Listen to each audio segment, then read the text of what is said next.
Hello race fans, Peter MacKay here, welcoming you to the PorscheSport.com Carrera Cup, live here for round one from the Nurburgring in Germany. Joining me in the commentary box today is my esteemed colleague Soumil Arora. Soumil, welcome to the show. How are you feeling before this one? Thank you so much, Peter. I can't wait for this one. A 60-car grid for the Porsche Carrera Cup over here at an amazing circuit like the Nurburgring. It's just going to be superb. I just can't wait. The quality of the drivers that we've got here for this weekend is fantastic, and just the racing action that is going to come up later tonight is going to be superb. That's the only word I can say for it.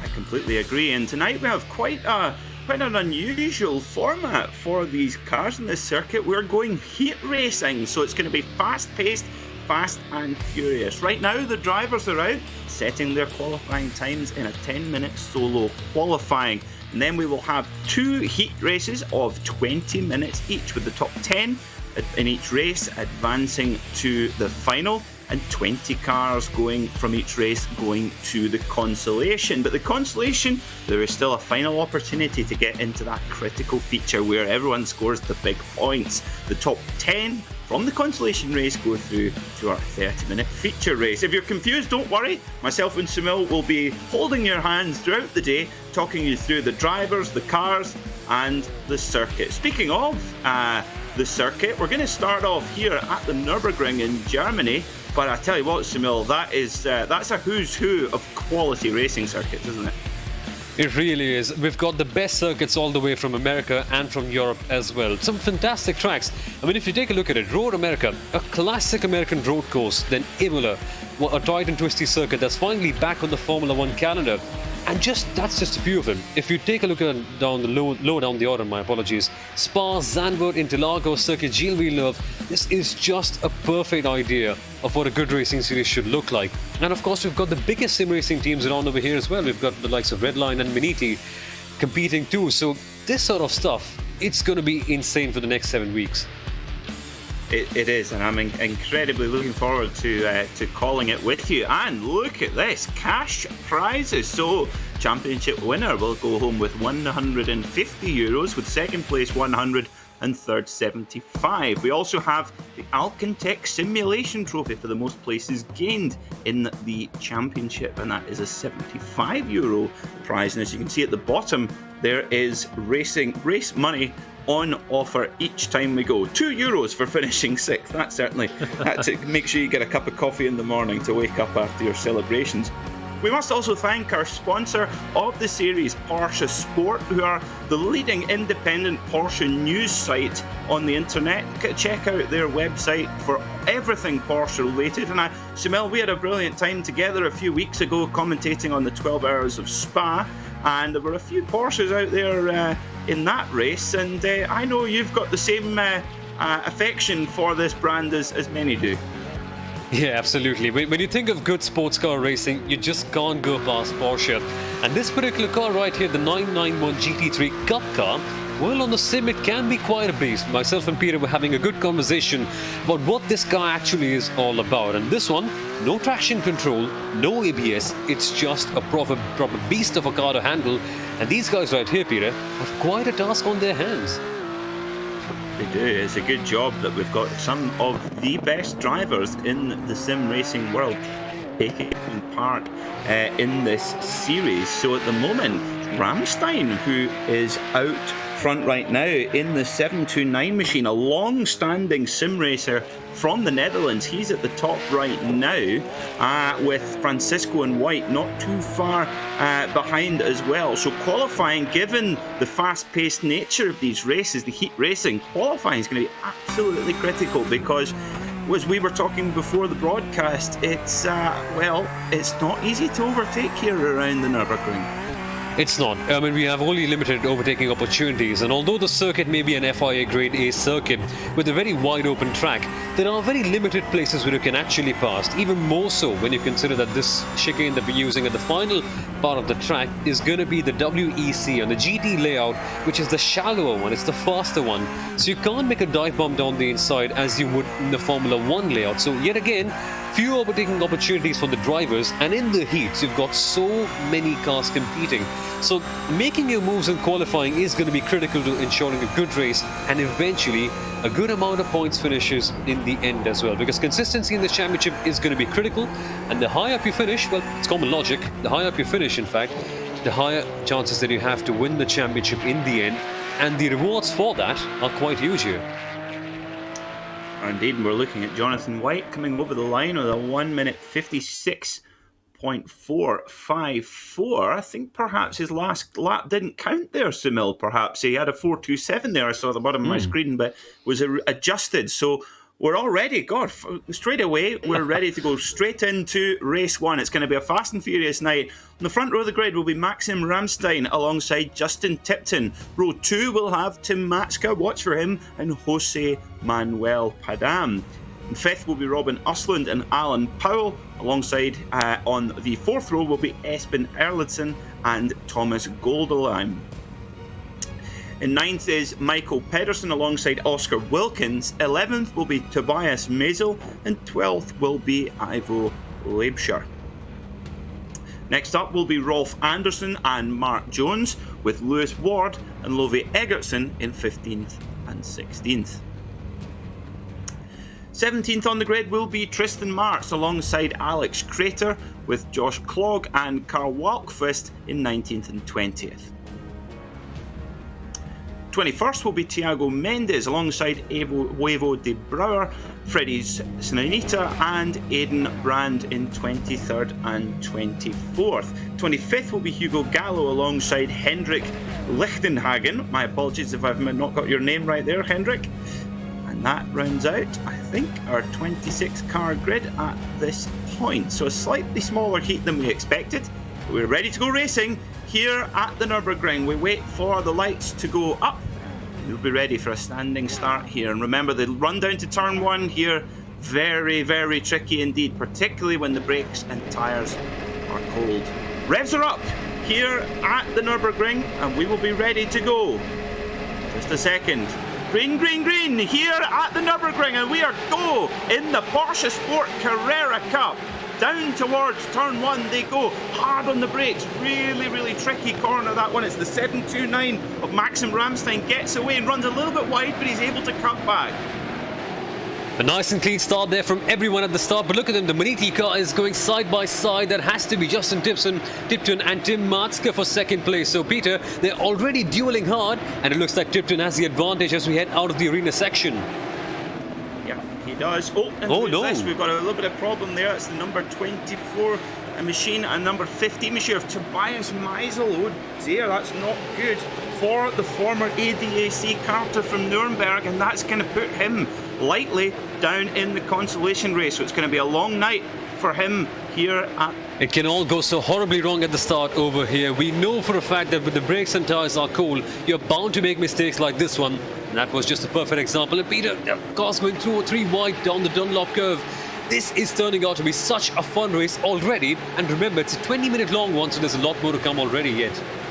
There is, yes. And so now on to the back part of the circuit, heading up towards the Michelin curve, and then my favourite corner, the Warstein curve, because the Warsteiner curve is sponsored by a brewery. So now they head along to much faster part of the circuit. This flat right-hander here, the Advan corner, and then heading up to the NGK chicane. This is where it can get really tasty, and I think later in the race is where you could see the odd move. But a lot pretty polite so far from our drivers. No such problem yet as our drivers pass through to complete lap 1. But back in the back half of the field, you see some drama going on. Drivers eager and anxious to make a move. It's perhaps down the inside past the final corner. We're not exactly sure who that is, but Maxim Ramstein is leading. Look at that, Peter. Mark Jones in the heat of it. Number 14 is the car. Man, it's hard to pick out who's where because there's so much drama going on every part. Here we see a move being made into turn 1. And Ivo Leibscher is here in P12. They're still going side by side, Peter, and the understeer in the arena section. That can be so annoying. Yeah, it certainly can. Yeah, that's where in this series we have an open setup for our drivers so they can set their car up exactly how they wish. Look to the inside there, and Lobsher's able to hold strong. But yes, that time is that is going to be really important. There's some of the drivers here. Oh, it's a hip check, and that's going to. Oh my goodness me, that was not polite at all. That's Alex Crater there getting a big barge onto the grass, and you've got to think that he's going to be rather upset about that one, Soumil. Absolutely, especially when you consider that there are so limited spots for you to go to the feature race, and the Consolation race is going to feature 40 drivers. For him, that is a big loss, and he's back up here trying to make a few positions. But man, that must have lost him so much of time. But now, Peter, there's a battle up here for the top positions, because Justin Tipton is fighting it out for P4 with Robin Osland, and these guys are quite decent sim drivers, mind you.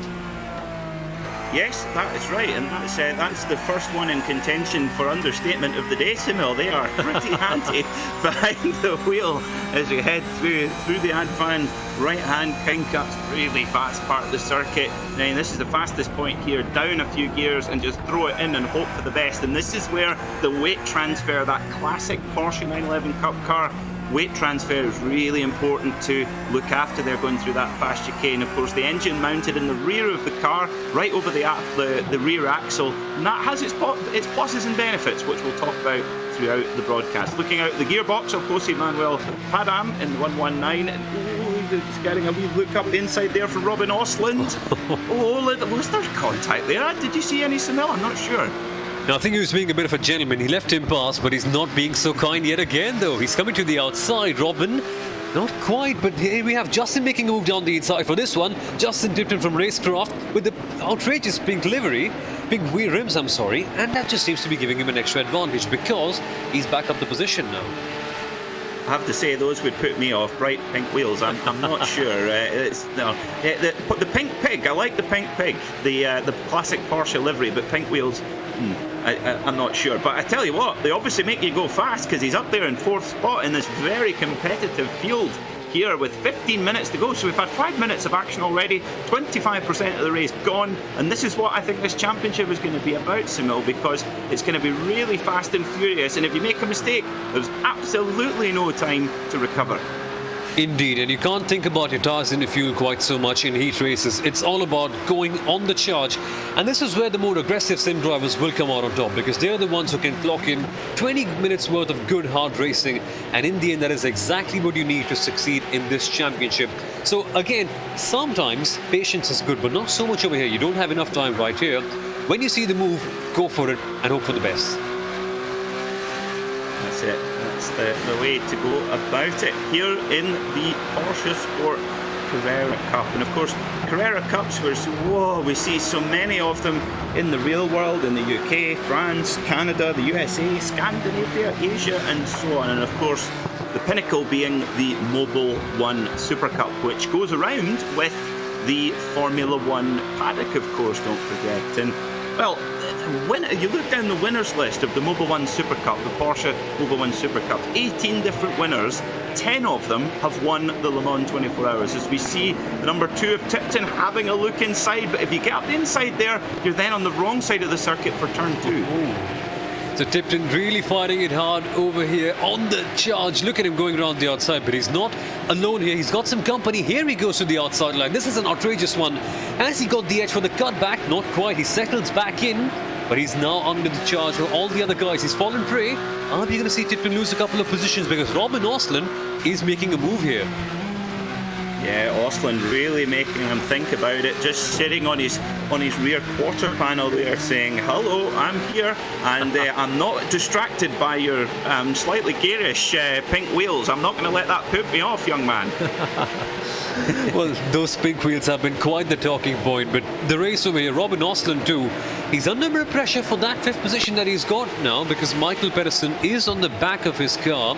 Remember, this one, you want to finish as up high as possible because in the end, this will help out for your feature race qualifications. The higher up you finish, of course, is the higher up you qualify for the feature race. And that one is where you get all the best points from. So Robin Osland, it's not just a pointless battle, this one.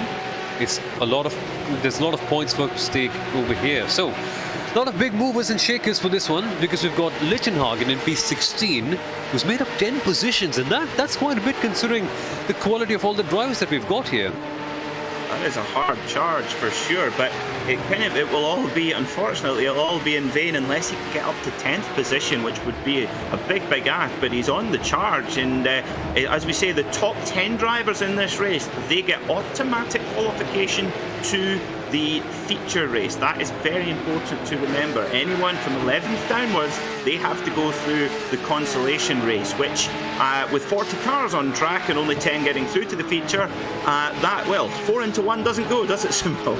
No, it really doesn't. All the drivers will just be getting so excited to make their moves up. So you may see a lot of last lap moves being made because drivers are just so frantic and they want to get their noses into the feature race in the end. And the Consolation one, which will come up shortly, 40 cars, Peter. Now, the Nurburgring GP circuit is a big one, but it's not short by any means. But having 40 GT3 Cup cars over here, that's going to be a bit wild. Just like this battle that we've got here for second place, because Justin Tipton still on the chart, still trying to get third place now. And Robin Austin is back in this party too, so these guys are not letting each other go now. No, not at all, and it's a huge train here, so if you were to just even make the slightest of mistake, you could drop out the top 10 if you weren't careful. So yeah, very close indeed, and that's a scary camera angle there, isn't it? So we head up to the Michael Schumacher S's, and we still think about dear old Michael Schumacher and wish him well and his family, give them strength. What an amazing driver he was. Never really, I don't know if we ever saw him in a Porsche, but the only thing we didn't see him in, we saw him in a Sauber Mercedes, but never in a Porsche from what I understand. I'm sure he had a Porsche road car though, hidden away. Yeah, exactly. I mean, the balance of these Porsche cars, it's just incredible. There's a reason why it's regarded as one of the best brands in sports car racing. But Michael Schumacher, never exactly a winner here at the Nurburgring, in the GP circuit at least, but he's done enough in German motorsport and in the world of global motorsport as well to earn himself a corner name over here, and of course a lot more. He's probably been one of the best Formula 1 drivers of all time, but now there's the battle for third place back again. Now, Peter, it's a funny thing, this one. You want to make a move in these cars, you want to be a bit aggressive, but if you get your margins slightly wrong, these cars can snap badly. So again, the drivers are being a bit more cautious because they know what exactly can go wrong. But the time is running out, and we see Austin now trying to make a charge for P4 now. Yeah, it's certainly a balancing act. You can't really take big liberties with this car. It requires immense finesse. It's, of course, as you mentioned at the beginning of the broadcast, no anti-lock braking system and no traction control. So you're on your own. So you're relying on the mechanical grip and the aerodynamic grip, and more so your ability behind the wheel. As we see the 199 there, 199 of Michael Pedersen, the Dane, the Great Dane, coming through and stuffing it up the inside there. So channeling some inner Tom Christensen there, and he moves up. Whoa! And of course, oh my goodness me! And of course, these positions matter for the grid spot for the feature. The further up you qualify, obviously, better grid spot you have for that crucial feature race. And Pedersen has a look up the inside. But do you know what, Soumil? This is really aggressive racing, but fair so far. Really good room being left by each driver. This is some proper sports car racing that we're seeing over here, and Jose Manuel Pardin under so much pressure. He lost one position to Tipton. He's on the verge of losing another one now. Here he comes, Robin Ostlund. He's got the inside line. Is he going to get the cut back for this one? Not quite, because Jose Manuel maintains. But look at that, they're getting bumper to bumper at this stage. And Michael Pedersen just trying to be the ultimate opportunist, but now it's Robin Ostlund with the run to the chicane, and Jose Manuel Pardin has to continue another position. But we know, Peter, he is one aggressive driver, but so is Michael Pedersen.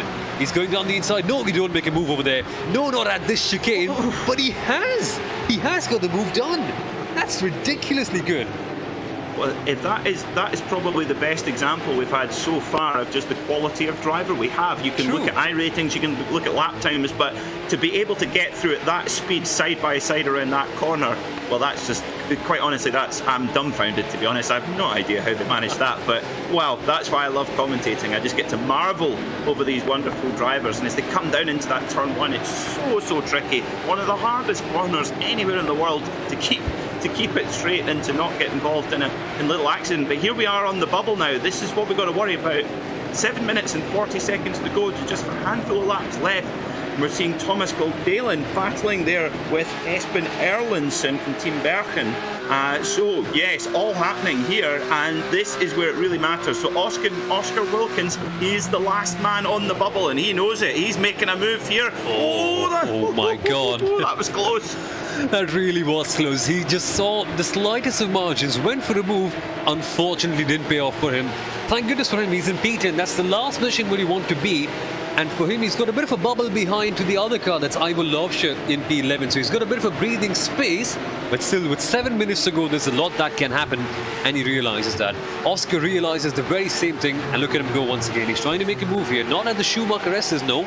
So one place where you can get a move in, but the chicane is a realistic opportunity, as we saw in the last lap, if you're daring enough. And that's the big if, because that's the fastest chicane. If you throw in for a move over there, there's a high possibility that you may end up in the gravel around. But thankfully from the last one, there was nothing quite happening there. So now Ivor Lovsher is the car who we're riding on board with the P11.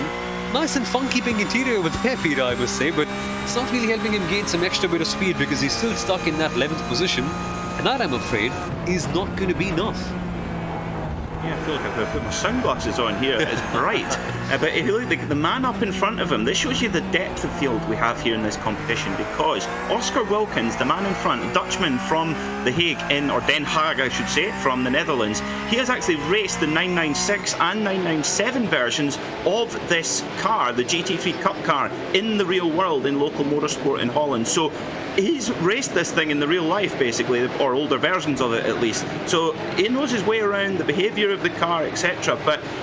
And he's right on the bubble here to get through to the feature. Now, for him, you make an interesting point about looking for an overtaking opportunity. He might well think 5 minutes to go, well, actually, I maybe don't necessarily need to risk it unless I get pressure from behind from Lobsher. And I think that's what's going to be critical over the season, whether that kind of risk-reward ratio, if you think, well, I'm getting through to the feature, so maybe I better just hold station. But again, very easy for us to say here in the commentary box. I'm sure he's sweating behind the wheel right now. And it's a car that makes you sweat as well. It's not an easy one, this. No traction control, no ABS, so you're properly working out with this car. And the Nurburgring GP circuit, well, it's quite a fun one to drive, but it's no slouch. It's a proper hard work, this. And now Thomas Guadalin is under pressure because Espen Erlendsson, he's not satisfied with P9. He wants to get P8 in past the Schumacher S's now. Again, flat out in Formula 1, flat out in LMP1. Not so much in these cars. It's a proper tricky corner. Now from this one lovely left-handed that we've got, and we're getting another battle ahead of these guys too. So that'll be for P7, Alan Powell against Jose Manuel Padin. And Jose Manuel Padin has dropped down positions like a falling off of a mountain. He was in P3, I remember, a bit of a while ago, and now he's all the way back down in P6. Again, good position. He's still in the feature race, not good enough to get a good qualifying position in. So battle's going on there. Car number 3, this one under pressure. That is Thomas Guadalin now, Peter. Yeah, Thomas Guadalin doing a great job there to hold off the advances of the other drivers. And funny enough, his nickname is Shadow. So you can tell, well, actually, he's not the Shadow. He's it's the people behind him who are in the shadow. And look at that. You'll see him weaving all over the road. If you're wondering why on earth he's doing that,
feedback going again, so hopefully we'll be with you in just a moment for the second heat. But I totally, while we're waiting for that, Soumil, I totally agree with you. I think the customer motorsport in terms of the I think the days of the manufacturer coming in and writing a big check and having a racing program as purely a marketing exercise, I think those days might well and truly be numbered. But supporting customers who want to take the cars racing, and of course the GT3 category has really done well with that. I think that's where we're going to see we're going to see growth from now.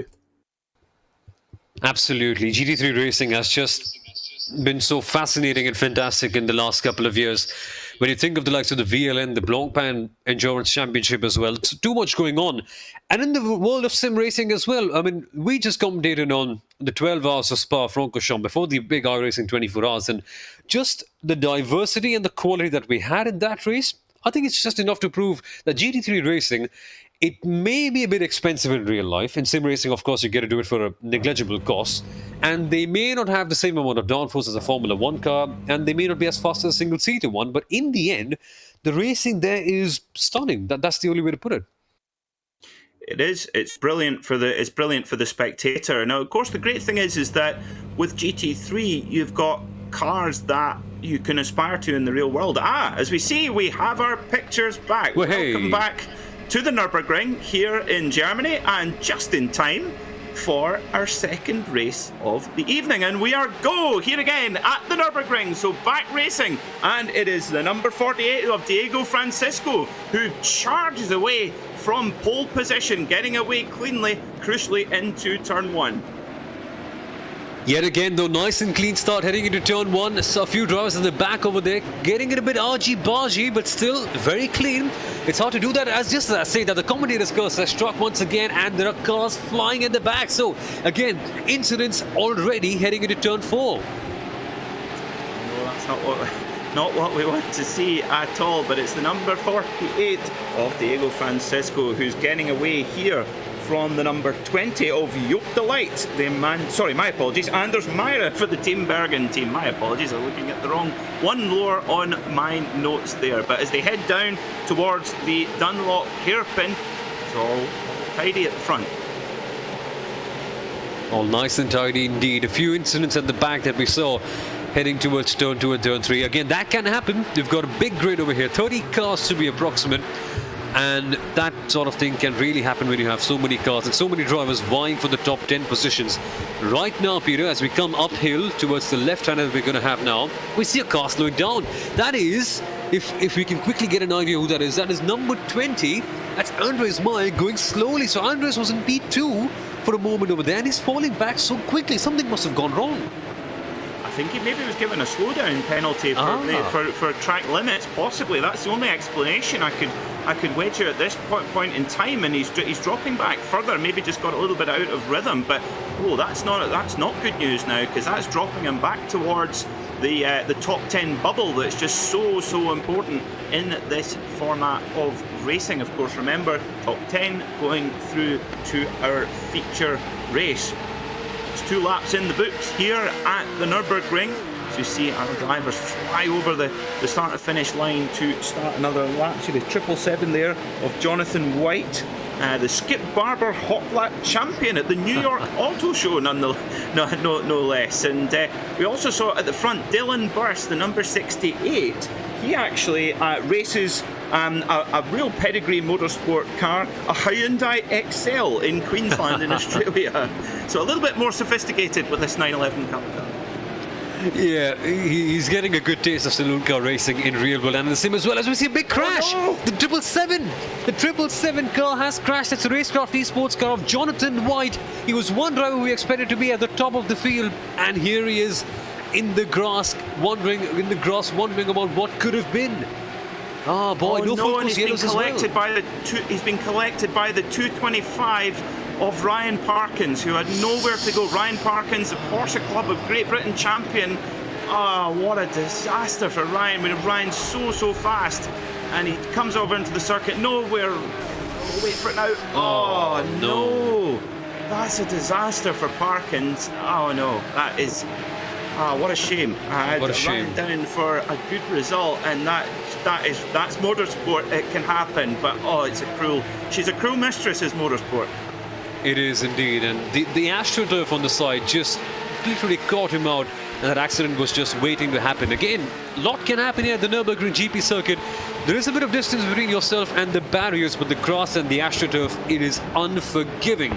And now we see Kieran Harrison being chased by Sam Queter. That is actually Kieran Harrison that we're watching on board in P3. He's chasing Dylan Burse.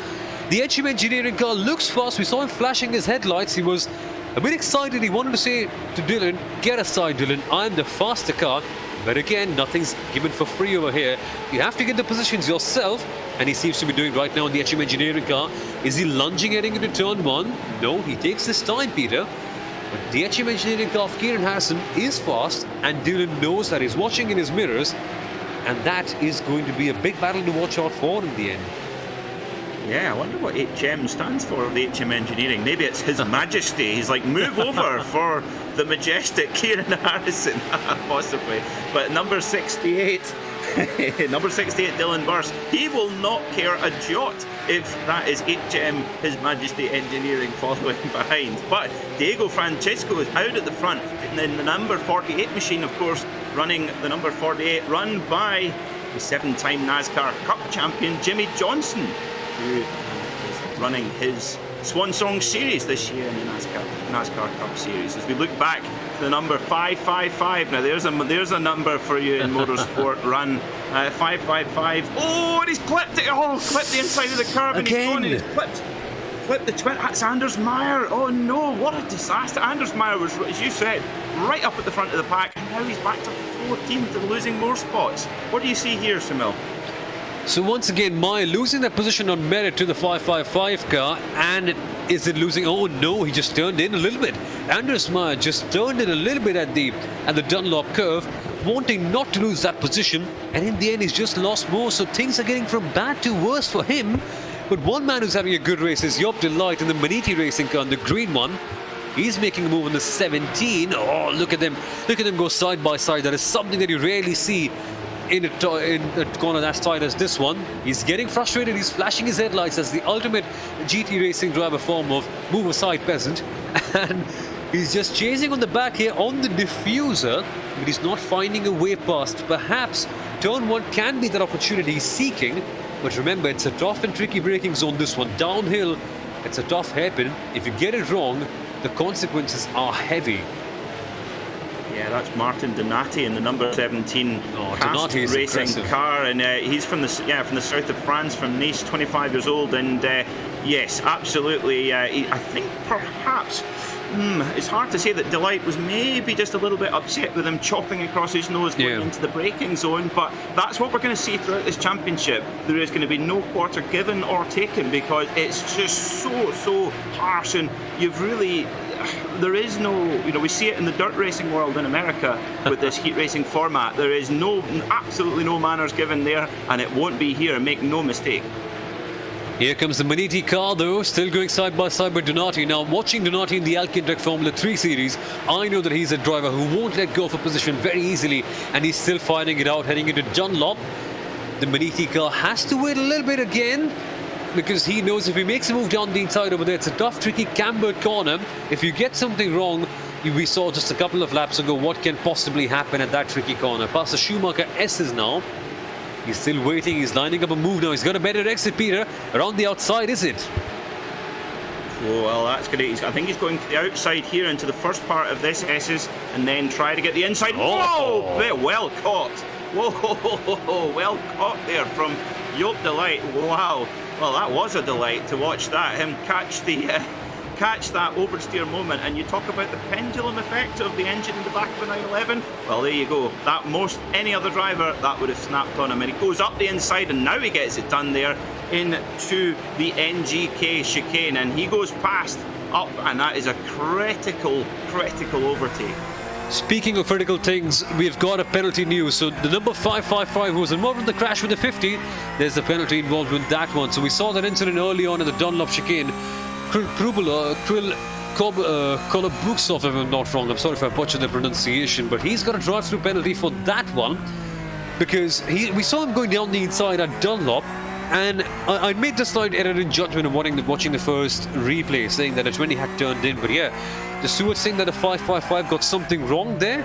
and that's why he's got a drive-through penalty, and that just must be so agonizing in a 20-minute heat race. Now, it's a long circuit, this one. It's a long pit lane, this one as well. And a drive-through penalty not only wrecks your featured race in the end, it wrecks an entire weekend, because if you don't qualify in the heats, you're not for the feature race, and it's a 40-car consolation one. How many positions are you going to make up in that? Wow, that's a big loss of positions for the 555. Yes, it's a drive-through penalty in a race like this is death sentence, to say the least. But he's actually the man from Moscow there in the 555 car.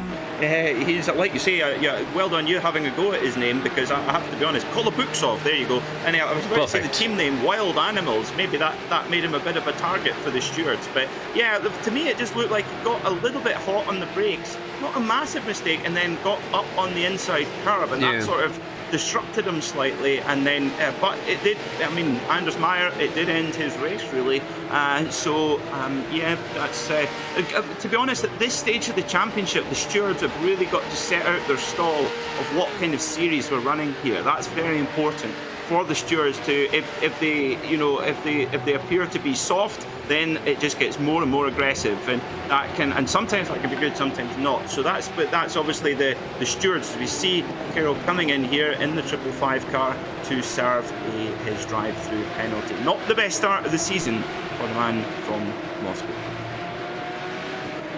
So Krill having to serve the drive-through penalty right there for that move. Andreas Meyer has just passed him again on track. You can see on the screen that black and white, beautiful looking Porsche. But we now have the Maniti, the Delight, if I'm not wrong. He is at the back. Again, lots of big teams competing in this series, Peter. Lots of big ones. So we've got the likes of Maniti, Redline, we've got RaceKraft as well, who we know are watching this race quite eagerly. And now Tom Metherell is the driver in P7 trying to get something done past the arena section. We've discussed how tricky of a part this is on the circuit, but now this is where we get to the fast and flowing ones, where if you're daring enough, which we know some drivers are, they can get something at this particular corner. Now Tom has to wait a little bit. Are we going to see a move heading into Dunlop? It's a real possibility. Again, he'll have to execute a good one, because if he doesn't do it, if he doesn't like Kirill, unfortunately there's going to be a drive-through penalty on the way.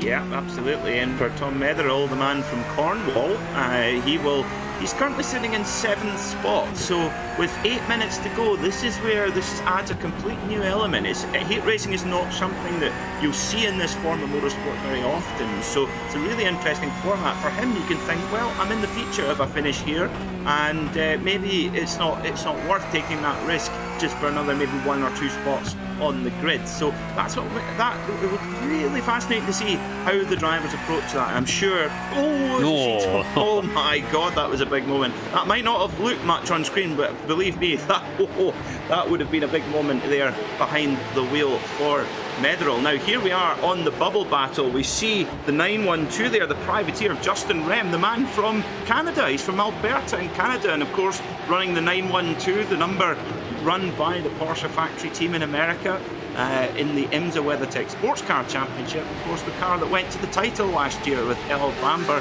and Lawrence Van Tor. So this is a really interesting battle. Justin Rem in 11th, Martin Donati in front, so that's the bubble spot. And Anders Meyer, he's in 12th as well, so he's not far from the bubble as well. Yeah, Anders Meyer has been caught up in all sorts of incidents today. And look at him, he's still getting a position up, so the 912 loses so many places. I think there's one place in one corner, and Andres Meyer is on the charge now to the outside. It's a tough little corner, this one, but he gets the move done. So it's been a tough day for Andreas. Thankfully for him, he gets one more position, but now with 7 minutes to go, how much more can he do? Because so far, it's not good enough, as he has a big Larry moment at the back. Well, I think this maybe proves just how fast he really is, because he's nothing has really gone in his favour so far. He's been taken out, no fault of his own, but you just look at how he's charging past some really fast drivers. So Anders Meyer, if he can, this is a critical part of tonight's broadcast, folks, so let's keep on. Number 20, Anders Meyer, because if he can get into the feature in the next 6 minutes, he's just got to get past this car in front now of Martin Donati, and he's in the feature. So this is going to be really, really critical, because I'm sure if Meyer can get through to the feature in a good spot, watch him when we get to that race. But Donati is a tough cookie. He's one person in defence as hard as he possibly can. And Meyer, although he's had a tricky race so far, he looks to be on the momentum, on the charge. But he'll have to get his hands dirty if he has to get past Donati. He seems to have a better run as we go past the Advan corner for the chicane. It's a tough one, this. You can't exactly make a move over here if you're not daring enough. But looks like Andreas Meyer is to the outside. Oh, no, no, no. You don't do something there. And Donati recognizes that.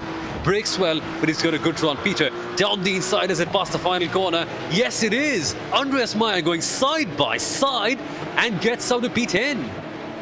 Yeah, he spooked him into that. That was a really, really good move from Anders Meyer. He kind of sold him the dummy at the chicane, knowing that he wasn't going to take it on, and Donati basically outbraked himself. That is seriously clever racecraft there from Anders Meyer in the Team Birken machine. And look at that. Oh, dearie me, we're going to see the 912 of Justin Rem. Have a look there as well. Is he going to go past Donati? And well, he's going to have to do really well to get up to Anders Meyer in 10th spot now to get a spot in the feature, but oh, he's going to try. I could see the wave in the carbon fibre there. We got so close.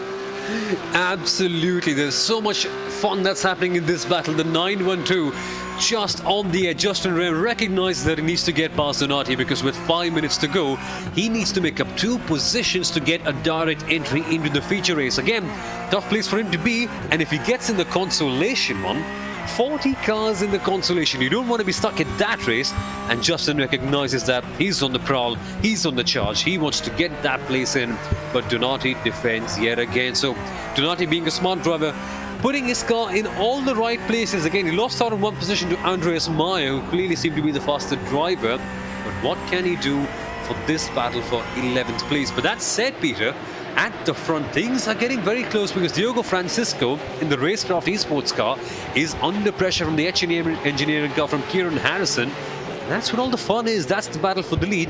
Again, lots of pride involved in winning a heat race, lots of points involved as well, and in the end, a good qualification place for the feature race, and that is the critical bit.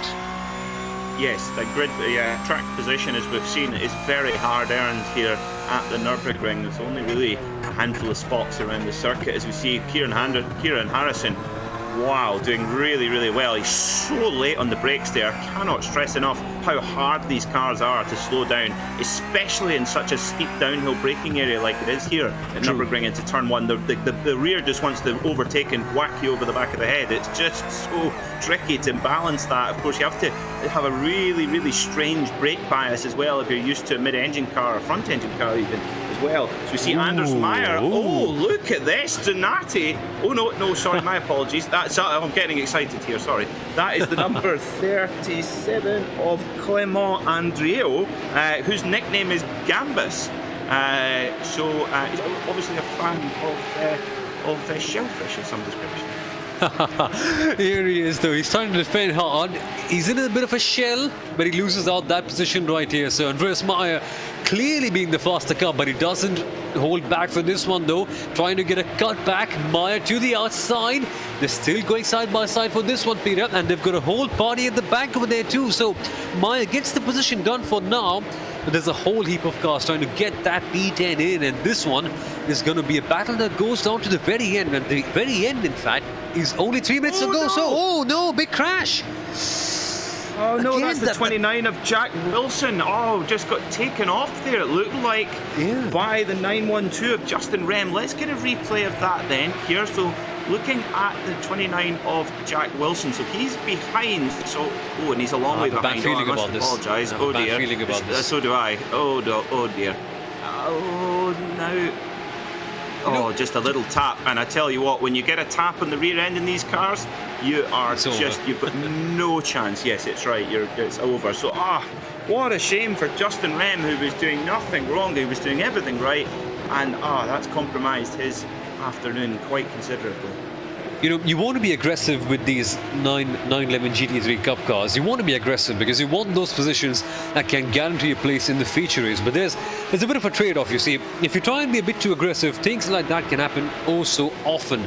And in the end, you end up losing more positions than you gain. So it's just like an investment. High risk, high reward.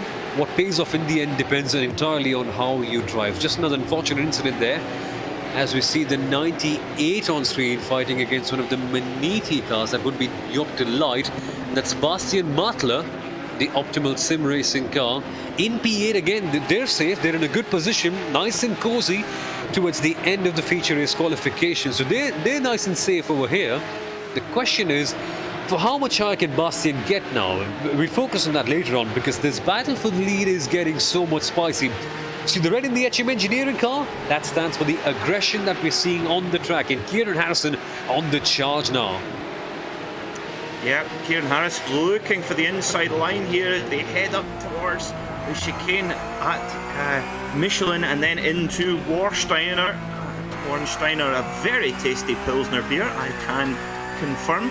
As Kieran Harrison, he's right in the draft now, and you've got to think Francisco, he's had the whole race to himself so far out front, and now he's got his mirrors full of this bright red HM Engineering car, and I can imagine that is an incredibly uncomfortable view in the rear view mirror. But look at the commitment there through the chicane. That is very impressive indeed. I have to say, this is what, isn't it, Soumil? This is what being a motorsport commentator is all about, watching racing of this quality here in the PorscheSport Carrera Cup.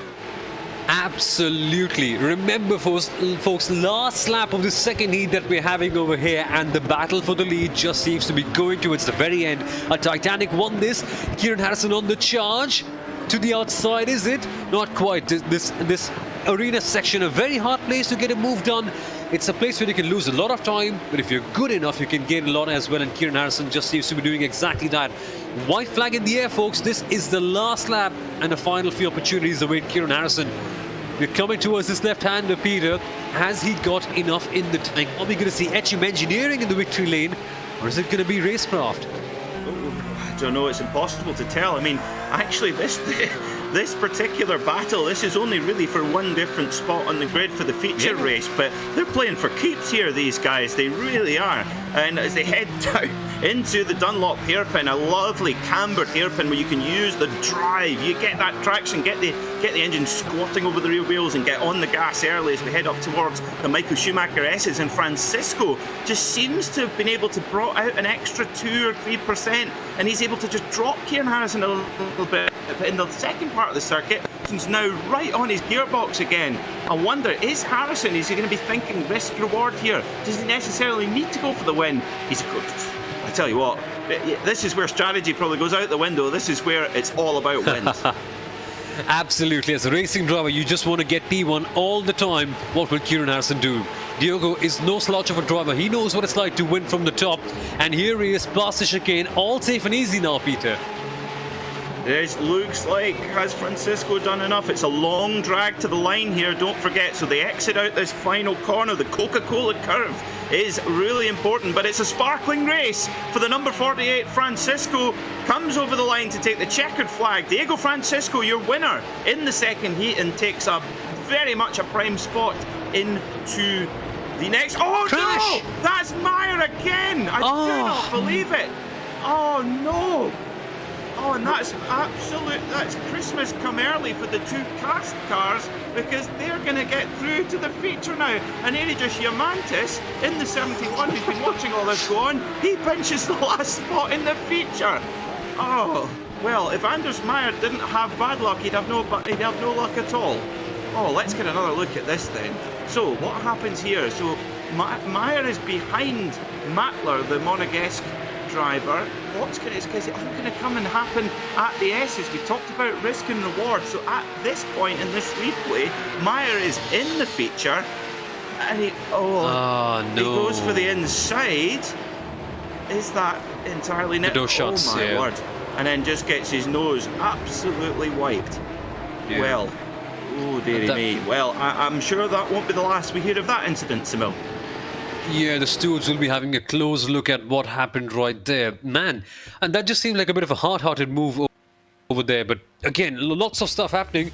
We do have the race results though, and it's Diogo Francisco in P1 winning this one with a very tiny margin to Kieran Harrison in second in the HM Engineering car.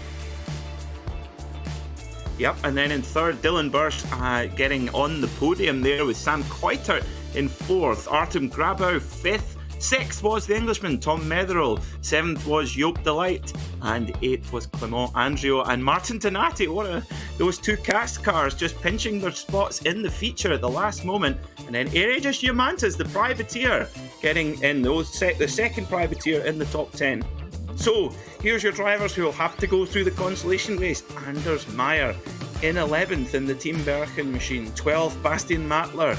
13th was Ivan Hrasta with 14th Nelson Costa. And we're here, we're already ready to go here in the consolation race. So, why don't you take us down the grid order, Soumil? Yes, indeed. We've got Ibo Lofscher in pole position for this one. We've got a few cars down. We just missed that for a second. But then Rolf Anderson in P5. We're going through rather quickly. So, actually, what we'll do is you can take through the grid because the cars are going to go ready very soon. And off they are. We go green at the Nurburgring for the consolation race. 40 cars in this one. This is going to be fun. Well, fast and furious, certainly even. They're too fast for us, but Anders Meyer, look at that. Anders Meyer into turn 1 first. Do you think he wants to get out of trouble here? He's just scampering off into the lead. He's like, I'm not having anyone interrupt with me. I'm going to get out the front and run my pace and get a good spot for the feature race. You see Mattler in there as well, in 98 machine. He goes up the inside and it's all frantic. And look at that pack of cars, boy. 40 cars. They're like a swarm of bees. I was just joking with the stewards before the race that this one is going to be a steward's nightmare, and it just looks like right now it's going to be a bit easy for them. No crashes yet, thank goodness, but the battles at the back, it's so hard to pick out all of them, but thank goodness. Just as I say that, there is one car spinning around, and boy, it's hard to imagine a 40-car grid and no incidents, because Nelson Costa de Souza, a driver who we haven't spoke about much so far, is just having a terrible start here. Yeah, let's see what happens then to Nelson in the 919. Now there's a famous Porsche number, of course, and he got tapped. Gets a complete help, and what a shame! There's absolutely nothing he could have done there. Then well done, very well done. Gets on the brakes, reverses back, and allows the field through. Good sportsmanship there from Nelson Costa de Souza, but that's his day over, unfortunately. Which is in terms of the feature race anyway. But look at Gavin Halls, the number 38 there in the PorscheSport machine. Of course, PorscheSport, our sponsor, have a couple of cars in the field. Now, there is a very interesting detail if you look closely at the back. You see Dane Baird over the... Oh my goodness me, Dane Baird. They're getting rally... And now we know Dane loves his rallycross, but not when you're in a Porsche 911, Dane. Come on now. Yes, but on the back of the PorscheSport cars, particularly the number 38, on the rear bumper of that car, there is a badge that James Hunt used to wear on his overalls, which is it just says Breakfast of Champions. You all know the rest, I'm sure. But as we see Gavin Halls, he's getting his elbows out there and has a big look. Got a car on its roof there. Is that the 555 again? It is. What a disastrous day for Kirill Kolobukov. Oh dear me. And guys, remember, no full course yellows and no quick repairs as well. So this essentially for them is game over. Remember what Jeremy Clarkson said. If you turn a 911 round, you'll just get a bit of sparks and a convertible. Not so much in the sim. But what's happened here? Turn 1, we see one car missing their braking point and just diving down. That is Krill, yes. Got stamped it on. Gets deboned pretty much. And here he is staring upside down, wondering, what have I done with this one? So, an unfortunate day for Krill, but lots of carnage in the back too. So for the guys running at the top, Peter, this is just going to be such a sigh of relief, because all the guys in the back that could pressurize them are involved in this mighty huge accident. So now we can focus on the front and can see what's going to happen over there, because only very few cars are going to go ahead for this one. But boy, that was huge. That was probably the biggest Porsche accident I've seen in quite a while. Yeah, that turn 1 here at the Nurburgring it resembles a mosh pit at a death metal concert, to be honest. It's always so packed and so tight in there, and Dane Baird, actually, who put the 555 on his roof, really it was nowhere for him to go at all. So if you can avoid all of that carnage, it's a big ask, but very important as well, as we're looking at the 242 machine of Aidan Brand, the Antipodean driver. I'm not sure if he is Australia or New Zealand, but he's certainly from that part of the world. We'll call him the man from a land down under. and he just seems to be slowing down a little bit, losing a bit of position. But Josh Clark here is one driver I love a lot from the Alcantech Formula 3 series. He's aggressive. He is very consistent in the fiercely forward car. These are the guys that have organized the league. So bright and yellow for them.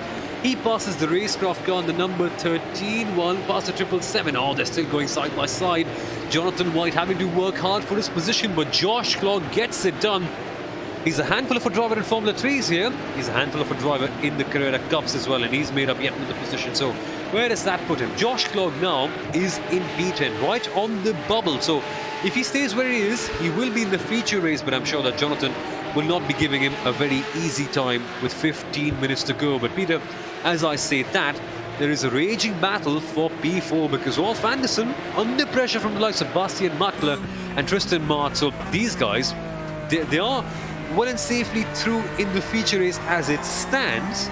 But again, there's a lot of pride involved in being a racing driver. You want to finish up as high as possible.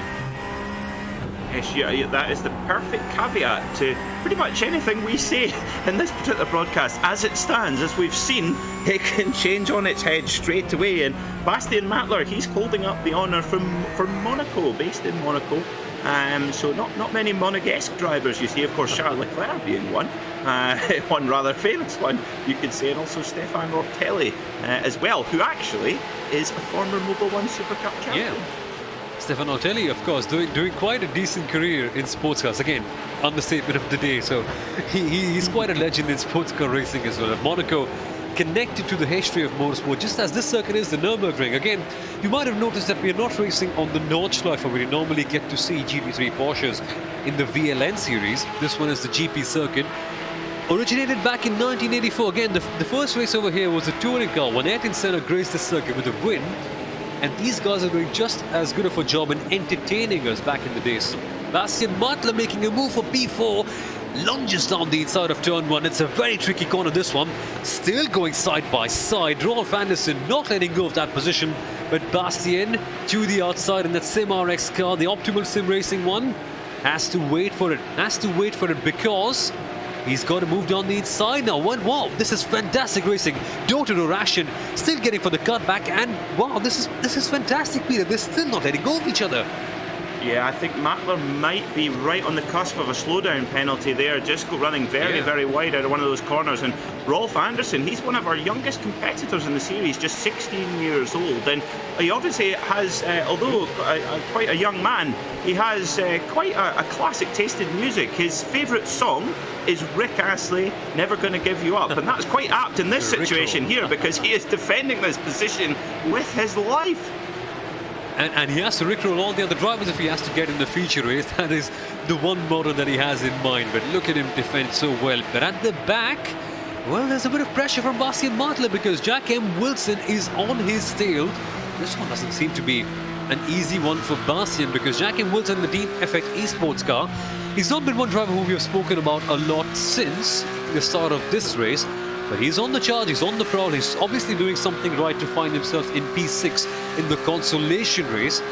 He's a bit behind from Bastian right now, but I'm sure he'll be able to close up that gap because this three-way battle is the one keeping us entertained all the way from the start. So past the chicane, you throw in so much speed in this corner past the final corner. It's a right-handed this one. You have to carry so much speed, get on the throttle at the right time because this long straight here can lead you down into a very good opportunity heading into turn 1, which it's not going to be used this time out, but there are going to be a few moves being made down the inside here. Yes, that dive bomb move down into turn 1 is always there, but as you see the camber drop off, that is really good view there. Oh, there you go. Jack Wilson just getting a little bit loose when the car just unloads, and the suspension unloads. You see Gavin Halls goes by there in the 38, and oh, that was close. But Jack Wilson, he's only been on iRacing since March, but already has 20 official wins. So he's obviously really got used to the simulator very quickly indeed. A lot of his competitors much more experience on this platform. But Josh Clark in the fiercely forward car, well, that is apt because he is charging through the field here and now trying to get past. He's in 8th, so he's getting that entry into the feature race. Of course, only 10 cars from 40 starters in this Consolation race get through to the main feature. But Josh Clark still having to stand behind Jack Wilson for now. the pace that he's clocking in, you somewhat have a feeling that he will get past eventually. In the last lap, Josh Law was only a tenth behind Jack Wilson, and he's slowly catching up. You can see on the screen Josh Law losing a bit of time heading towards the Schumacher S's, but I'm sure he'll be getting back up because we all want to see these guys, all these Porsche 911 GT3 Cup cars battling against each other as Dane Baird and the Popsicle has crashed. Dane Baird, one of our very own from Racespot TV, has had a major incident heading off the outside of the Dunlop curve. He's in the heat of a battle, this one, Peter. That's with the 15 car. That's the PorscheSport Carrera, if I'm not wrong. Yeah, has the inside line. Does he get tapped for this one? Does he? No, the Popsicle is going well. Not now so much, no. Yeah, just gets a bit of a side swipe there from Tobias Meisel, former ADSC karter from Nurburgring. Oh, Dane reversing back onto the racing line. That's naughty.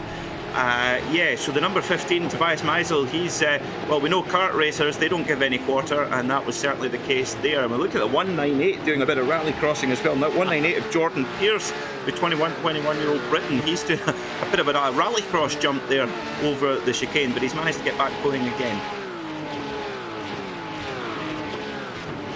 So nice and clean so far as we have 9 minutes left in this race. Oh, Tristan Martins, that locks up heading into turn one. A very easy thing to do with no ABS in this car. And that downhill descending, braking corner that is turn one. It can just catch you out so many times. And the 198 car just losing it a bit over there as he has a bit of a moment on the AstroTurf as well. Because when you get a car right there, especially if it's a rear wheel drive one, your rear end can just snap around so hard on you. And controlling this car, well, it's a proper beast. That's the only thing I can say. So for the 198, Jordan A. Pierce, he's kept it clean in P14, but as it stands, no feature race for him.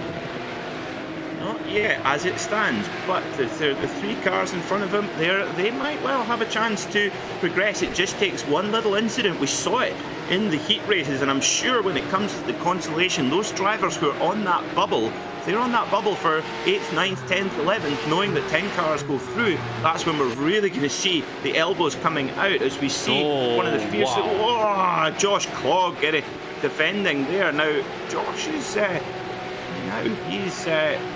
is he now on track? He is 7th. He's in 7th, so he is moving fiercely forward. But what's happened to Gavin Halls? Has he made a mistake? Looks like he's dropped back. Oh no, he's gone forward. He's going fiercely forward as well. That's right. So that is an interesting one as well. 8 minutes to go here. There's Gavin Halls in one of the PorscheSport cars as well. So it's good to see he still is running.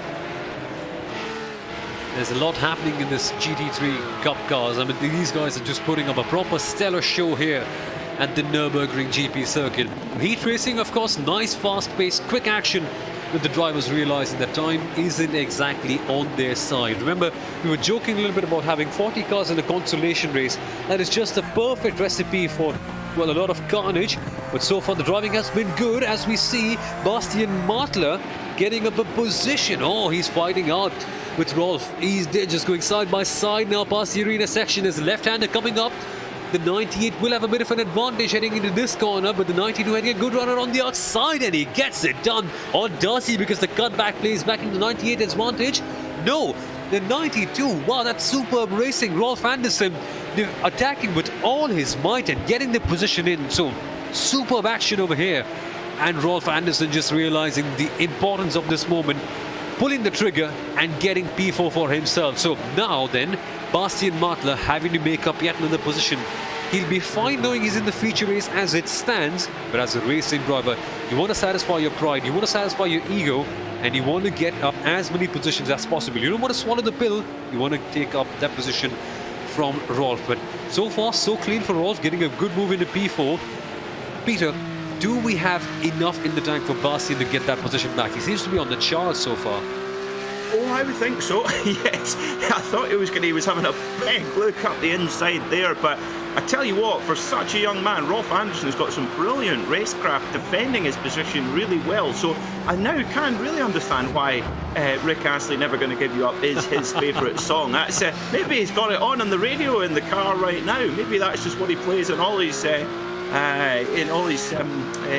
races. Of course, remember the opening line of that song, "You're no strangers to hugs." And, well, it looks like Bastian Mattler's trying to give him a hug here. They're getting all over it here. But Bastian Mattler, oh, this is going to be tight. This is going to be very tight. He goes to the wide line to cut back. Oh, this is a brilliant battle, Soumil. Yeah, he's never going to turn. He's never going to turn around and desert you as well. And that's what's happening with these guys. Bastian Mattler on the charge. The Rickroll puns aside, this battle is just turning out to be the one that is the highlight for this race. P4, remember, not exactly the top position, but one that is still turning out to be very entertaining indeed. Oh, Peter, wow. Joshua has had a big moment. He has, yeah. We'll not miss that car on track. The number 83 of Joshua Ali Kiskalaya from one of our Finnish drivers. He's got Dane Baird in the flying popsicle behind him. So this is going to be a typical turn one. He's on the brakes. Big lock up from Justin Rem in front, and Ryan Parkins goes by there as well. And no. That's one of those when you're on the brakes already and you see a yellow flag come out as you're on the braking into turn one. As Justin Rem just gets wild. Yeah, it almost looks like he gets into the back of the 24 car there. That's me, and he just gets it's like he's been beaten up by 3 or 4 guys there. He's getting one punch on one side and one on the other. What a shame for Justin Rem. No, I know exactly what's happened to them right here. For him right at that corner. When you descend downhill into the turn one, it's a very tricky braking zone, this one. And the 911 GT3 Cup car, it's so easy to lose the back end of your car while braking if you have a brake bias slightly wrong. So you can't slam on the brakes immediately here. You have to ease on them. And if you don't do that, what happened to Justin is what can happen to you as well. And you can just see him flat spotting his tires, completely worsening them out. Again, only 20-minute race this one, so managing tires isn't exactly the biggest priority. But when you've got a big old crater of a flat spot on your tire, that can certainly impact you quite a bit. So Jonathan White on the charge for Peter. And this is the bubble, Peter. The last position to get in the feature is Jonathan in the RaceKraft machine to the outside line to the 777 car. Is he going to be a James Bond in this case? No. Stays behind. Oh, Louis Eggertson, the Dane, they're defending, but this is going to be tight. Wow. A little bit of contact, but they get through somehow. Oh my goodness me. And Jonathan White, he does get through there, and the Dane, number 27, Louis Eggertson, has to yield, but that battle's not over. Make absolutely no mistake. I'm looking there at the 55 of Hendrik Lichthagen from Neuss in Germany. He's no slouch either, so he's in 9th, so this is a 3-way battle for the bubble here. That's a big look. That is a huge look there from Jonathan White, so he's in a real hurry. He's wanting to make sure he's in the feature, and confidently so.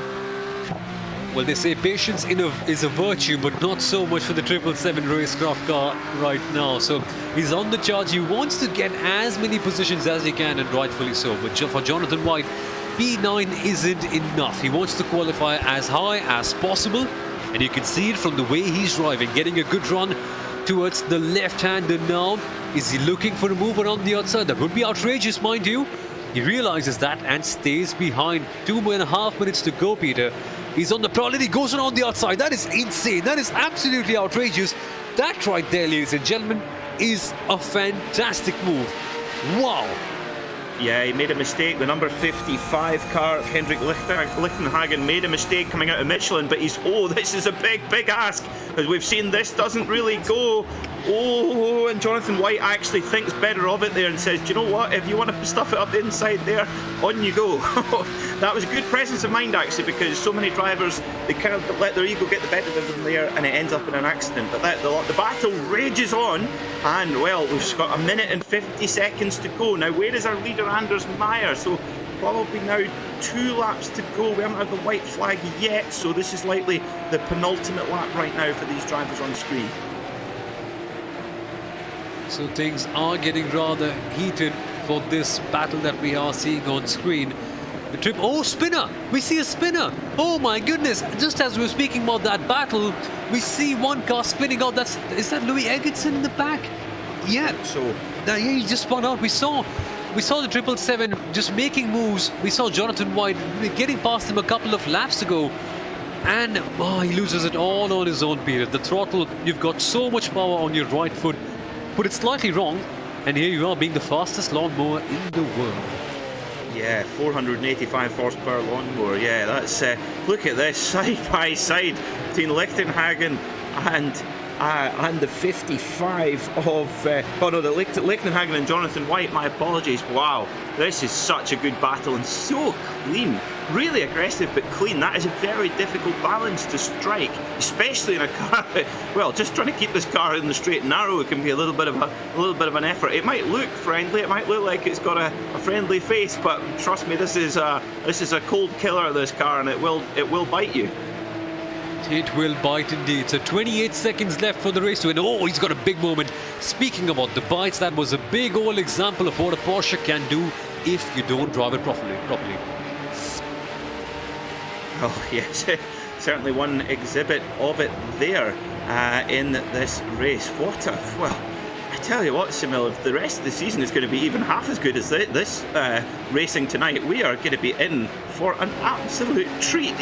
This is fantastic. But all the while, Anders Meyer, he takes the white flag then, so he is out front. And as we said, if he's got clean air, well, he's shown just what he's capable of. His fastest lap of the race is the fastest out of anybody, 1 minute 57.0.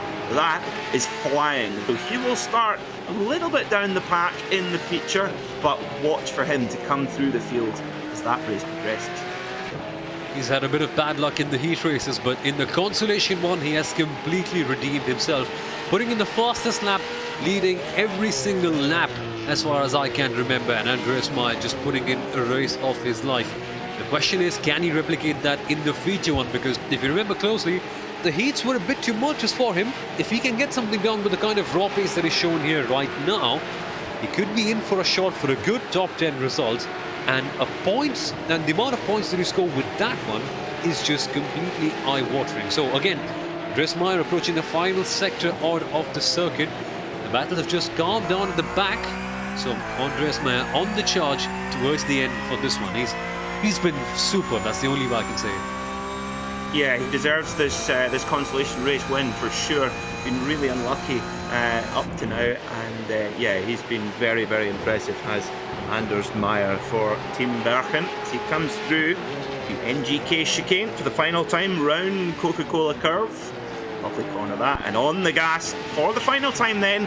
Anders Meyer is your winner in the consolation race here in the PorscheSport Carrera Cup, and he will go through to the big feature race, the 30-minute feature race. 97 of Lewis Ward, uneventful race for him in second, a great second place. Ivo Lobsher in third, and let's see this, Gavin Halls, he's in fifth, he's got Josh Clog right on his gearbox here.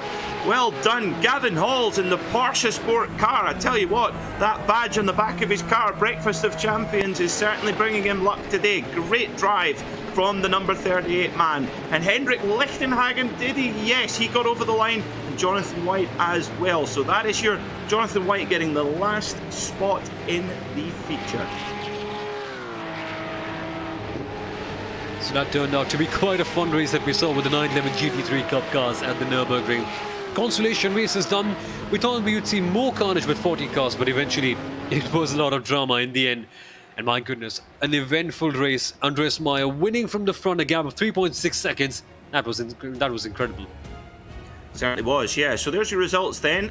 Race results: Meyer, Ward, Laufscher, Anderson and Gavin Halls in your top 5. 6 was Josh Clog, followed by Alex Crater, Jack Wilson, Jonathan White and Hendrik Lichtenhagen getting the last spot in the top 10. 21st was Jacob Robotham, 22nd Egerton, followed by Beard, Spalek, Brand, Maisel, Sehen, Schettini and Mendes. And that's their night over, unfortunately. Not progressing to the feature race, which will be gridding up any moment now here in the PorscheSport Carrera Cup. If you've not been on to PorscheSport, please do. PorscheSport.com, the leading independent news site for all things Porsche motorsport. Anywhere in the world at any one time, you'll always see Porsches out on track, as we see our drivers going out for a quick warm-up before the big feature race.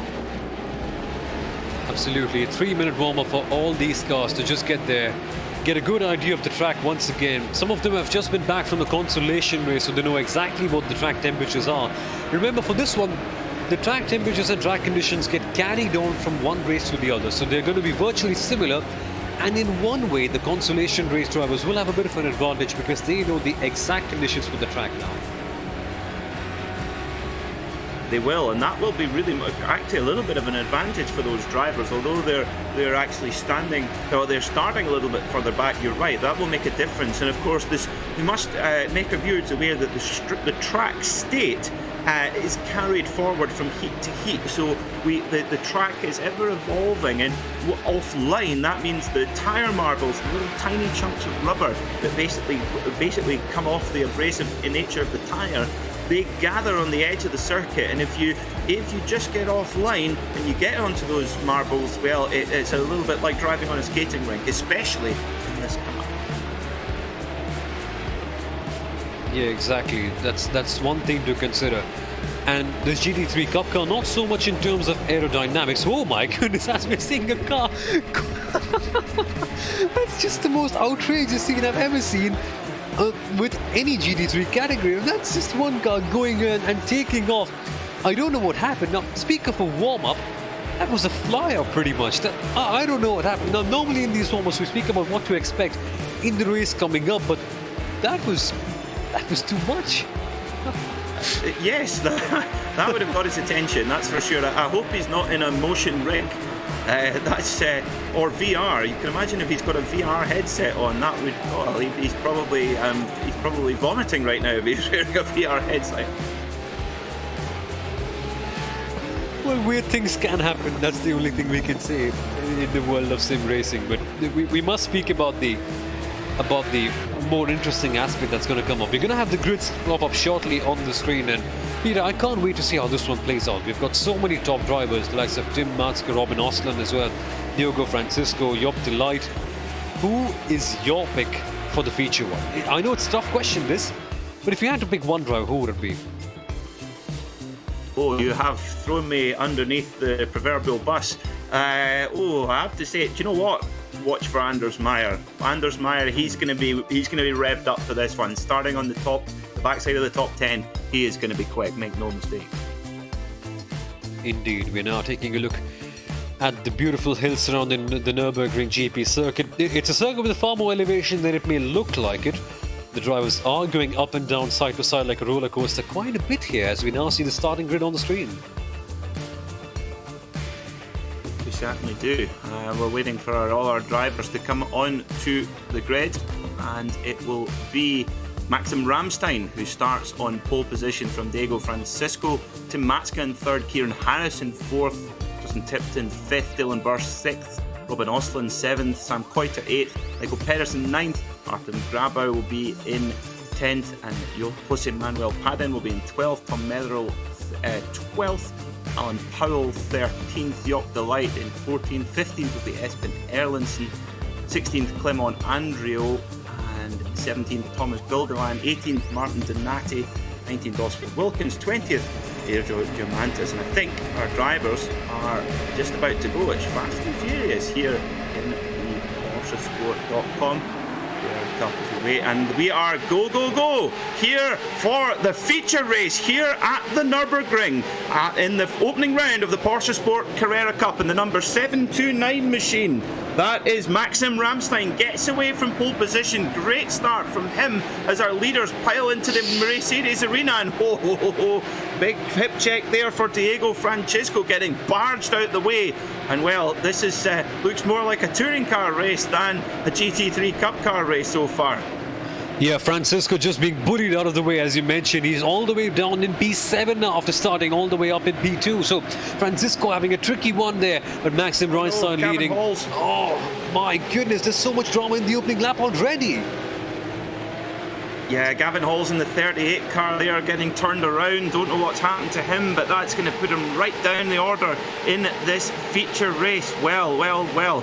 20, now of course 10 minutes longer this race, so it's a different dynamic here in the feature race. But look at Ramstein, he's just flying away out the front, and for him, if he can just put in some qualifying laps here and really push in the early stages, he can get a comfortable margin to be able to manage throughout the rest of the race. And it's an outrageous gap already. The gap, 1.282 seconds between himself and Tim Matska in the Maniti car in second. That is incredible. As we're seeing a few cars being pushed wide, that's what happens at the Nurburgring GP circuit. You want to make moves, you want to get as high as possible, but not at the cost of going wide, as we Rob Osland in the heat of all of it. He's charging up the order now. Yeah, Robin Osland, the number 44.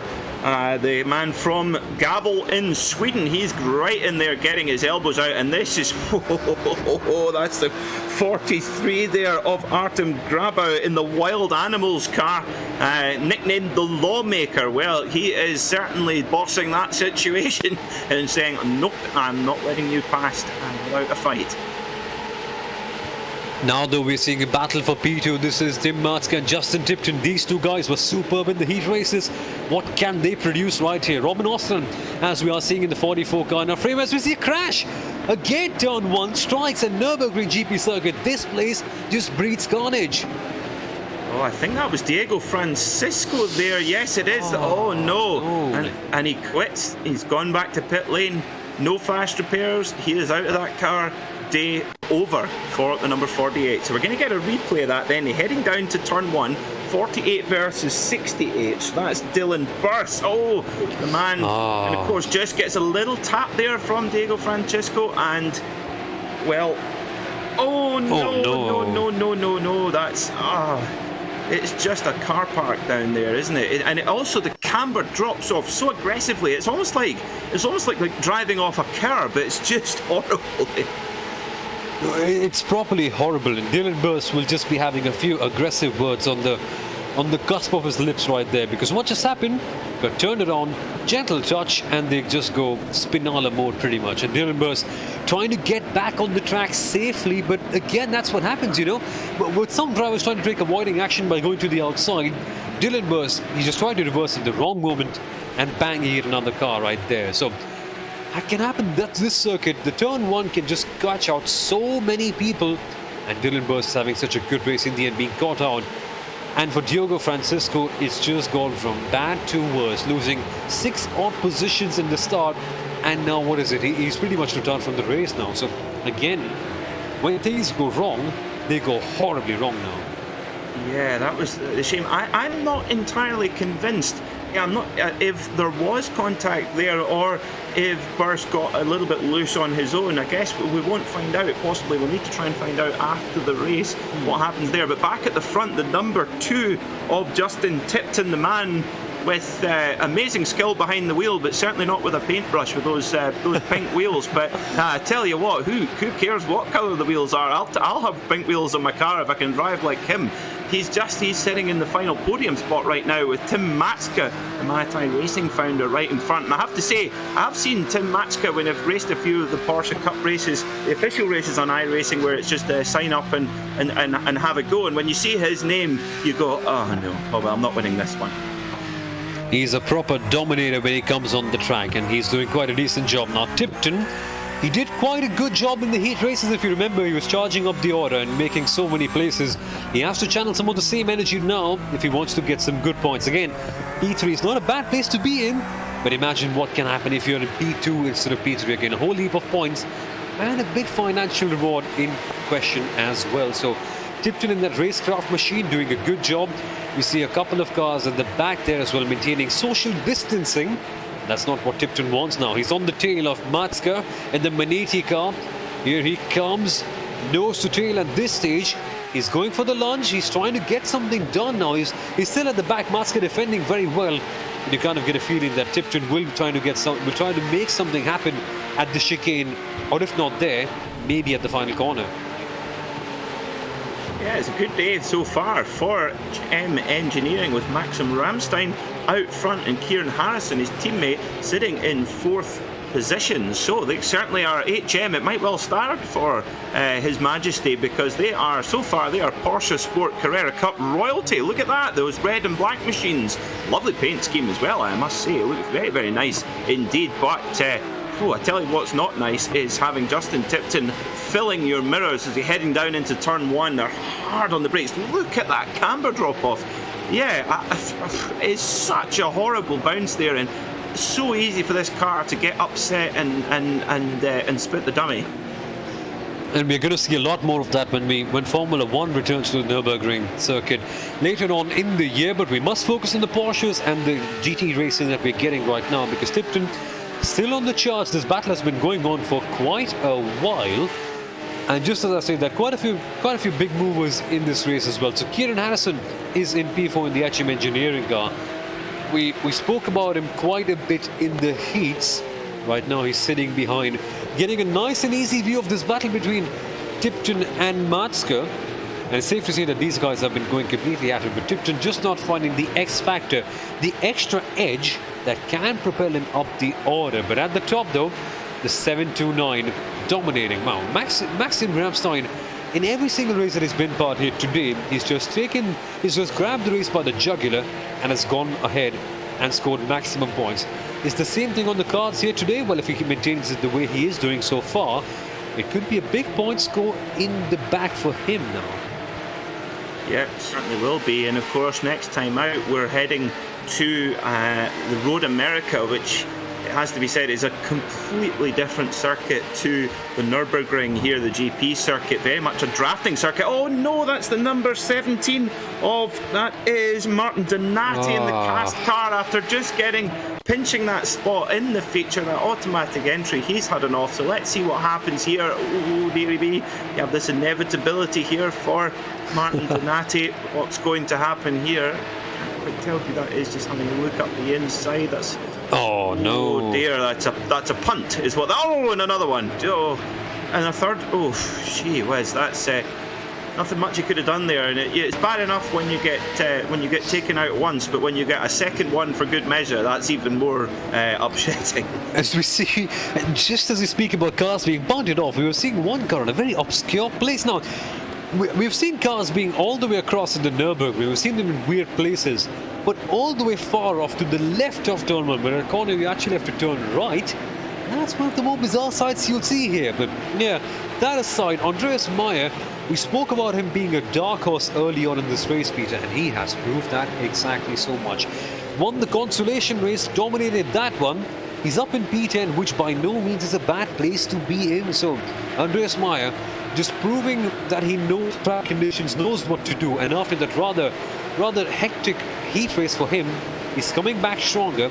But Tom Metterell is one driver who won't let go of him. He's just tagged behind him with a rope on his car and is just closing in with a rather similar gap. But Tom himself is not under pressure, no. He's under a lot of pressure from the back. There's the number 3 car from Thomas Guadelan. And these guys, wherever you go, everyone is on the back of each other. So on one side you want to attack, but at the same time you have to defend from the other car as well. And that just changes your driving perspective a whole lot. Yeah, Thomas Guadelan, of course, his nickname is Shadow, and that is exactly what he is doing here now with Tom Metherell, the man from Cornwall, beautiful sunny Cornwall in the southwest of England, running in the 117 car right now, the Maniti Racing machine with a wonderful looking blue-grey livery there as well. But Anders Meyer, he's got a lot of work to do here. You know, he's currently sitting in 10th, but 12 seconds back from the outright leader. But he could do with gathering a few more spots and kind of just getting out of this race. As we see Tipton making it count, he puts in the block pass. Oh, that's good. That is, and that's very, very aggressive. But Matska cuts back and then goes for the inside, and Tipton gives him about a 911 GT3's width, and he's in a GT3R Cup car, so it's just a millimetre more than he needed to give there. And dearie me, that was Justin Tipton. I thought he was going to try and snap back there, and all the while that's allowing the number 9 of Kieran Harrison to get involved in this podium punch-up as well. And that's the one thing I love to see so much. The only way sports car drivers can convey their emotions, flash the lights. And Kieran Harrison flashing the lights as hard as he possibly can. And he's just giving a message to Justin Tipton. I'm here. My time is now. No John Cena references back there, I swear, but he's trying to get something done. So Justin Tipton on the nose of Matska. Now Harrison on the charge yet again. He's on the diffuser of Tipton. This is a three-way fight that is just being so entertaining to watch. We ride on board with Kieran Harrison in the HM Engineering car, being a bit of a dark horse in this battle. An outsider. He's watching it from the best seat in the house, but you can bet your backside he wants to be at the top of this one. How's it gonna happen? Gets a better exit. No lunch this time? Not exactly. Nope, no, Kieran Harrison Kieran Harrison can do his teammate Ramstein a big favour, who's obviously out front. But if Kieran Harrison again, if he can get involved in this battle, well, that will allow Ramstein just that little bit more clean air to just pull away at the front. Remember, we've only had 12 minutes of this race, 18 to go, so we've got a lot to wait about. Tyre life shouldn't be much of an issue to worry about, but we see the big mistake there from Matska coming out of Coca-Cola, and that's going to allow Tipton a draft down the front straight. Now look at this, and these cars draft really well. Look at that, Matska going very defensive. Tipton will be able to go round the outside and then get the inside going into the Mercedes arena, but he gets barged out and Matska gives him no room. He didn't have to there, and be able to take the position back. And all the while, Kieran Harrison is now getting just nudging ever closer, and is now right in the heat of this battle. That is some superb defending there by Tim Matska. He made that error, he made a mistake. He had a terrible run with Tipton just coming on the back of him, but he still defended as hard as he possibly could, and the rewards are right here in front of your screen. Matska maintaining that position, but he goes on the inside. Tipton, now Matska still has to defend side by side. They're going door to door, and still, yet again, Matska just becoming a Nemanja Vidic on the track, defending as hard as he possibly can, and he still has that position. How, you ask? I have no clue. This guy, his car is as wide as it possibly can get, and Tipton must be wondering at the back of that Porsche, what do I have to do to get past this guy? Because he is just putting in the drive of his life. Well, coming into Ford curve there, you actually saw Tipton. I think he planned to actually have a little bit of a look, and Matska shut the door, and you saw him just have to pinch the brake that little bit harder, and he got a little puff of tyre smoke, which means he must have locked up ever so slightly. So lucky to actually avoid a bit of contact there. And look at Harrison now. He is glued onto the back. He's got the tow hook attached to the back of Tipton's 911. They're heading down into the NGK chicane, heading up towards the right-hander of Coca-Cola. Will anyone take on a move here? We're seeing that overtaking manoeuvres do not come easy here at the Nurburgring. You've really got to battle for that track position, and oh my word, look at that. Fastest lap from Maxim Ramstein, a 1 minute 56.7. That is electric. That is dominant as you can get. Maxim Ramstein running away with it, but one guy who's running for a position is Tipton. Yet again, he comes to the arena section down the inside, but Matska has the line as always. This is just going to be a titanic battle. 16 odd more minutes of this one. Just that'll keep us so entertained. And now Harrison on the charge yet again too. So these guys always on the nose of each other, not exactly able to get something done. And Tipton must be frustrated at the back, thinking, what do I have to do? What special do I have to do to get past Tim Matska? You know, when you stand at the Nurburgring, you kind of realize it's a very wide track. But for Tipton, it must be the narrowest circuit in the world, because he just can't seem to get his car past. And full credits to Matska. Hard defending, it's been respectful, it's been tough, but he still kept that position, and that deserves a whole lot of respect for me.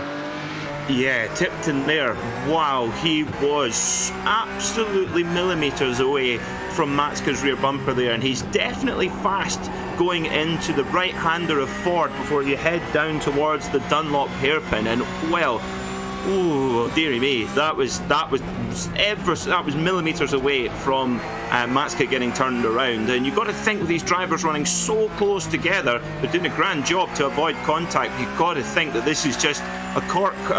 The cork is just about to pop out the bottle on this battle. Then Kieran Harrison, interestingly, Kieran Harrison just drops a car length or two back, and that might be quite wise for the man in the HM engineering team to just see how this all goes, because Tipton, you can just tell by the body language of Tipton's car as Kieran Harrison gets a huge run here. The Tipton making a mistake coming out the chicane there. But Tipton, you can just tell the body language. Look at that, getting on the power a little bit too impatiently there, and that's giving Harrison the run. Tipton getting frustrated, and that's costing him time. It really is costing him time. You can see him flashing his headlights in frustration. Here he comes. It's a tough place to make a move around the outside, mind you. But he's going to get the cut back, with Tipton getting a bad run for this one. But Harrison again makes a bit of an error, loses a little bit of time, but now he's back on the prowl yet again. So Tipton, with that stuff, it is just allowed Tim Matska to have a little bit of breathing space, and only a little bit, because these guys can be back on the tail before you know it. Harrison in that HM Engineering, the beautiful red car, getting a run on Tipton in that RaceKraft machine. Pink wheels, remember we spoke about him getting a bit of an advantage with that, maybe just getting a little bit of extra pace. But that aside, Harrison on the charge yet again, and I'm wondering, where can you get a move done here? We know GT3 Cup cars, no gimmicks like KERS or DRS or anything quite like that. You have to get it done the hard way, and the hard way is getting better exits, trying to be faster, getting a good run, as Harrison does seem to be getting right now, eventually making full use of the draft, licking the stamp and sending it. But Harrison has been stuck over there for such a long time. You know, I must have the feeling, I'm just getting a feeling that Harrison is sticking behind a little bit and saying, you know, you guys just have a run for it, I'll stick behind outside and get to see my chances, as he's made a move around the outside, Peter. That is one place where you don't get to see a move around the outside, but Harrison is a daring man, and he's shown that on this occasion, and he's on the charge now. Yes, he certainly did. He was trying to prove you wrong there. He says, oh yeah, you think so? And oh, I tell you what happened there. That Tipton got a slowdown penalty. Unquestionably, he got a slowdown penalty. Look how slow he's going.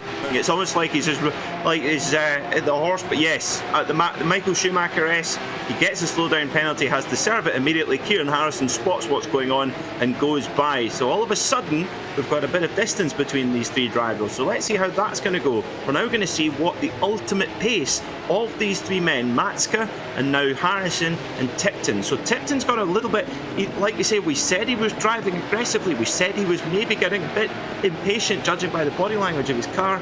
And, well, we've seen the result of that. You know, Tipton just has a raw pace. The fastest lap that Maxim Ramstein has put in was 1:57.003. Tipton just seemed to dive into the lower 50, the higher 56s. The timing screen shows his lap time to be a 56.9. So he certainly has the pace here. That slowdown penalty putting him on the back foot. But here, Andreas Meyer, what can I say about this man? The heat race, very eventful, very dramatic. The Consolation one dominated that, and now he's in P9, which is a fantastic place to be in. But what's not so fantastic is having Job de Light right behind you, because if there's one thing that's for sure, getting a drive in a team like Maniti Racing is no small task. And Job de Light is racing for Maniti, a top team, mind you, in the world of iRacing, and he's on the prowl, so he must be knowing that this is one position that he needs to get in, because normally the higher up you finish, the more points you get, and the more points you get, well, the higher up you are in the championship, and this is a rather prestigious championship, I must say.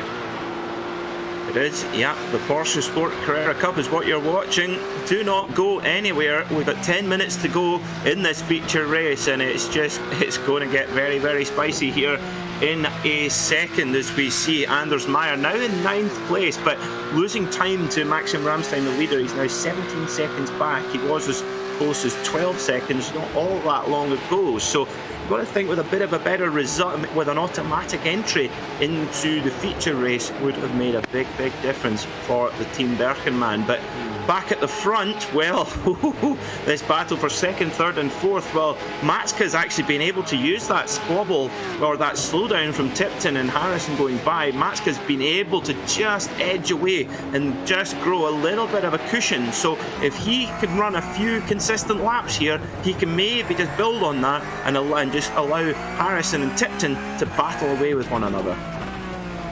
Exactly, that would be one smart way to get that race done. Tipton in that RaceKraft esports car, just getting passed by Harrison a couple of laps ago, if you remember, getting a slowdown penalty.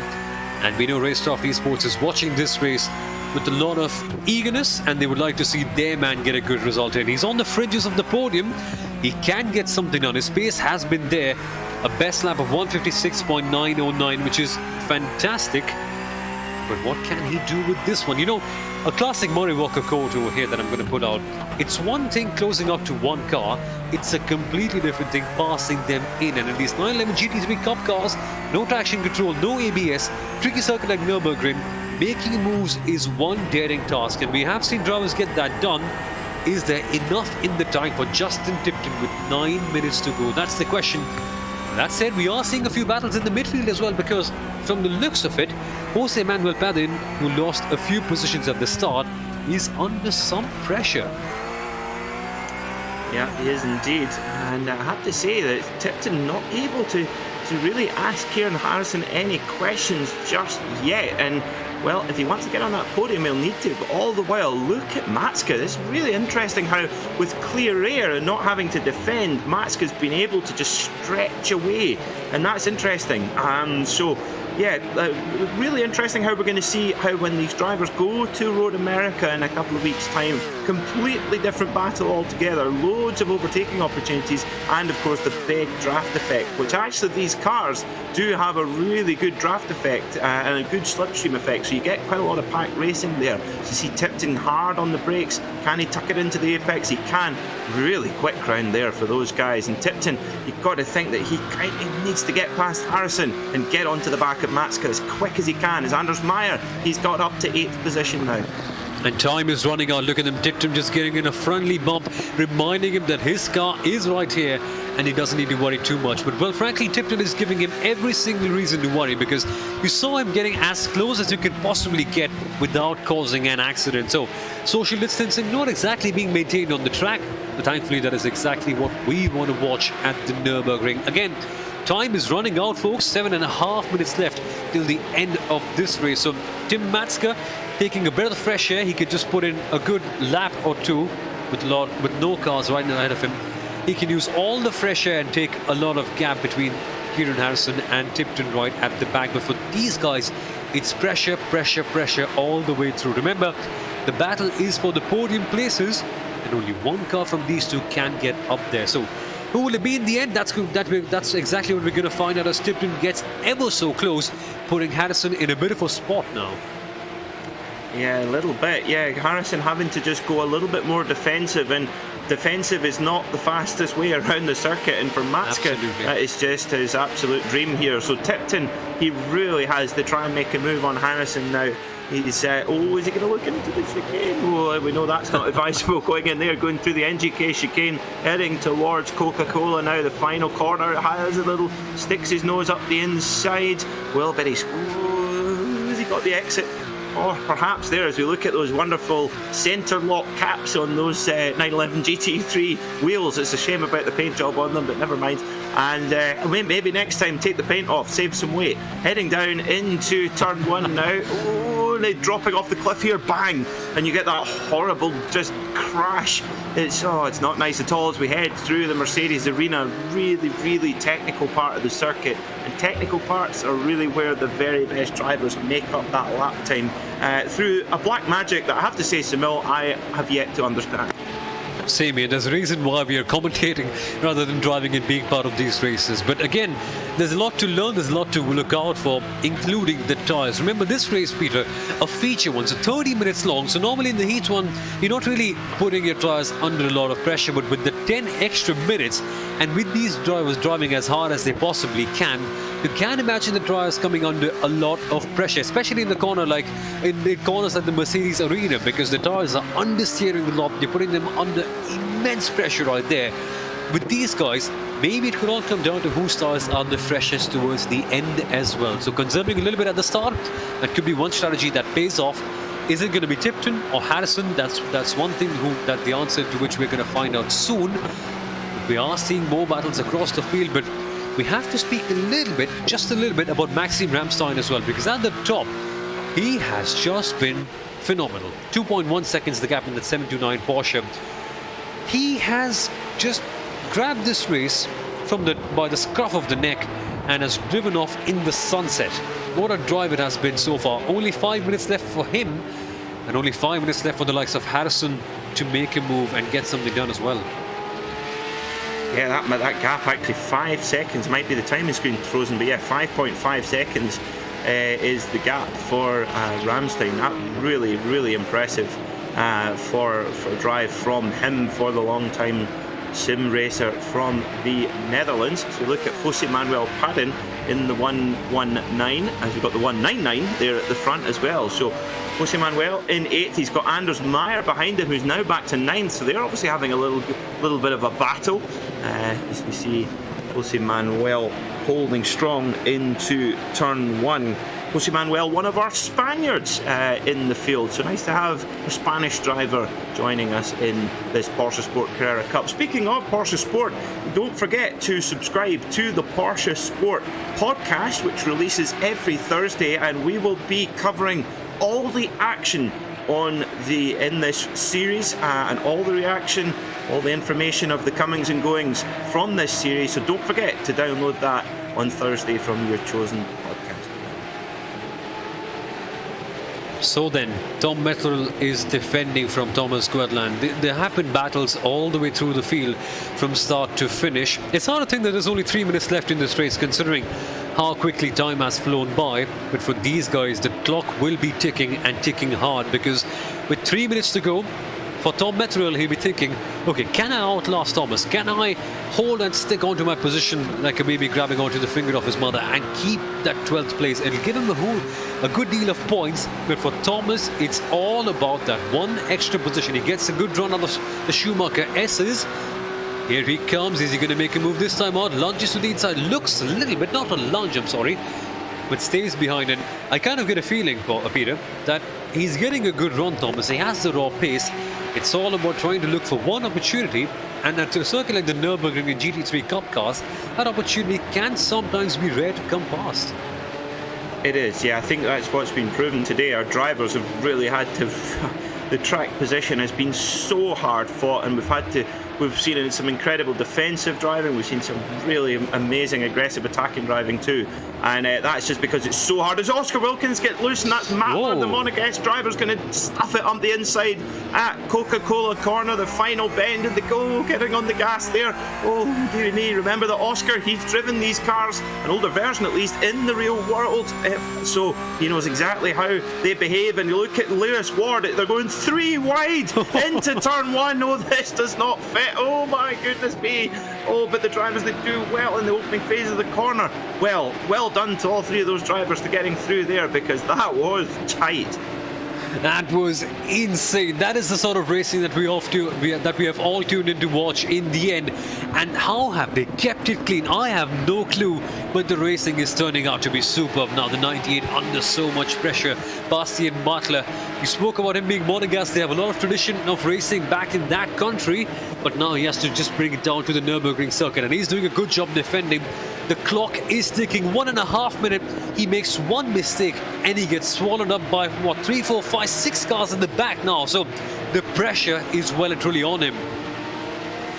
Yeah, and I'm thinking, there's one of the Team Berchen cars there. Is that Anders Meyer who's at the back of this pack? I don't think it is, but it's unless he's been... No, it's not. It's one of his teammates. I do apologise there. So, looking then, can Oscar Wilkins, can he snatch that position back? But Will Mattler doing a great job here in the number 98 machine as they head down into Michelin corner and then over towards Warsteiner curve. Very famous German Pilsner beer. And the 97 machine there as well of Lewis Ward, the Englishman, whose favourite car is not a Porsche, it's a Ferrari 250 short wheelbase. So he's got expensive taste as the man in the number 97. He really has, and he's now looking to make a tricky move around the outside of the fast chicane. That's not going to work, not always. But there could be something coming into turn 1. If you get a good run of the final corner, which is a rather hard thing to do, the Coca-Cola corner, a very fizzy one. But if you can get something into turn 1, it could be his last opportunity, as the white flag will be in the air. 5, 4, 3, 2, 1, the clock ticks down. This is going to be the final lap, folks. Keep a keen eye on this battle. Things are going to get rather exciting now. Yep, all comes down to this then. But remember, it's a long championship. But that's one thing that as a racing driver is the last thing from your mind, especially at round 1. So this is where you're going to see drivers get really, really aggressive. But I'll tell you who hasn't had to be aggressive, but who's been inch perfect all day, has been the 729 of Maxim Ramstein. You look at that car, not a mark on it as he heads through Michael Schumacher S's for the final time then as he heads down towards Michelin curve. Lovely left-hander here, and then you get the immediate switch back for Warsteiner and then back on the gas. Look at that confidence. You just see him there. He is at 1 with that car, using all the room on the exit there, heading through the fast Advan curve, pretty much flat out through there, heading down to the NGK chicane for the final time. The HM Engineering driver Maxim Ramstein looks like a couple more corners and he will be your inaugural winner for the PorscheSport Carrera Cup as he comes round Coca-Cola. Little dab of the brake there, and back on the gas. So your winner then, here in round 1 of the PorscheSport Carrera Cup, is Maxim Ramstein for HM Engineering. An absolutely flawless drive for him. He flashes the lights, winning by a comfortable margin from Tim Matske.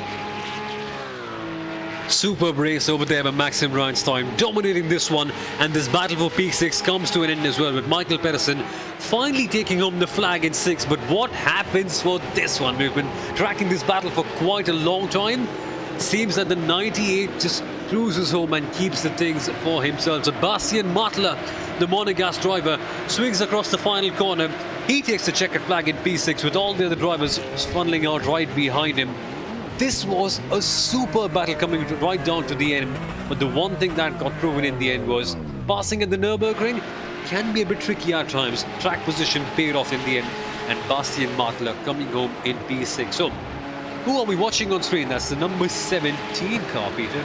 That would be Martin Donati, the 25-year-old from Nice, coming through in 22nd position, of course, just snatching that spot in the feature race at the last moment in his heat. He'll come home in 22nd, but remember, getting into the feature race, that's where all the big points are. Even if you win, even if you're at the kind of top of the runners who are relegated in the consolation race, you don't score many points. You've got to get into the feature race to score the big points. So although not a good result in the feature, he still gets a better run of points there. So let's have a look at our results then for this feature race here in the Porsche Club. Sorry, I know Porsche. The PorscheSport Carrera Cup. That is a force of habit. I do apologise. It is a Porsche Club of sorts. PorscheSport.com Carrera Cup, powered by Simpower.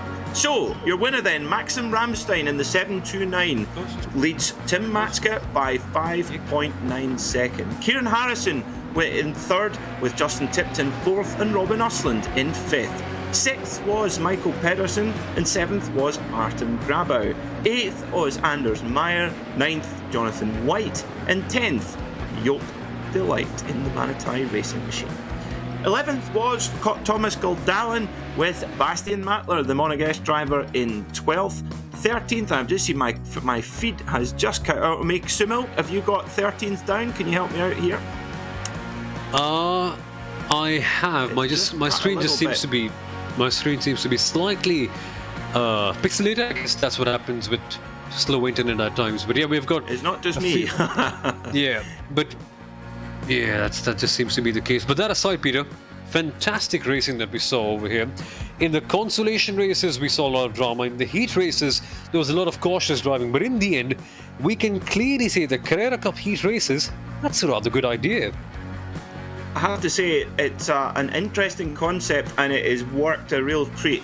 We have been spoiled by the driving on show, and I say this, and I think in every broadcast, Soumil, is that the great thing about watching sim racing and being a sim racing fan is that you could now go, after this broadcast, you can fire up your iRacing, take out this exact car in this exact track, and just compare your lap times to the other drivers, and you'll see just how high the standard is here. And we saw it so many times today, such close action, really good overtaking, and great respect from all the drivers. There was no dirty driving at all from what I can see, and I think that bodes very, very well for what is going to be a super exciting and I'm sure dramatic season here in the PorscheSport.com Carrera Cup. Absolutely, it's going to be so much fun to watch how things play out in the end. You know, we often see drivers coming in trying to practice in series like this one to prepare for the actual Porsche Virtual Esports Super Cup. But this one has proved that on its own as well, we can have superb races. And the next round at Road America, that's just going to be one to watch out for, as we now have a couple of drivers for some interviews. Peter, should we call them in? We definitely should. Let's get our winner in here. Maxim Ramstein, the first winner ever in the PorscheSport.com Carrera Cup. Congratulations, sir. Tell us about your day's racing. Yeah, thank you very much, Peter. Well, for first race, that could not have gone much better, to be honest. Qualifying was really crucial for this one. Being able to be in front and just drive your own lines. Be a little bit conservative on the tires, just in case the guys catch up. But this was, how I like to see them, for sure. Oh, we certainly enjoyed it very much, and we probably owe you an apology actually here at Racespot TV because we didn't give you quite enough airtime. But it's because you were out dominating in such such uneventful fashion, and quite honestly, that's probably how you want to win your races, out front on a good cruise. Yeah, exactly. No need to apologize for that. That's how I like it. And I saw the battling going on behind me as well, so that helped me. And it makes sense. You guys were watching that. That's probably more exciting. I don't mind. Well, that's very nice indeed. Now, Maxim, I saw from your profile you've been sim racing for quite a long time. Tell us about your experiences in sim racing and how you got into iRacing and what you've done on the simulator.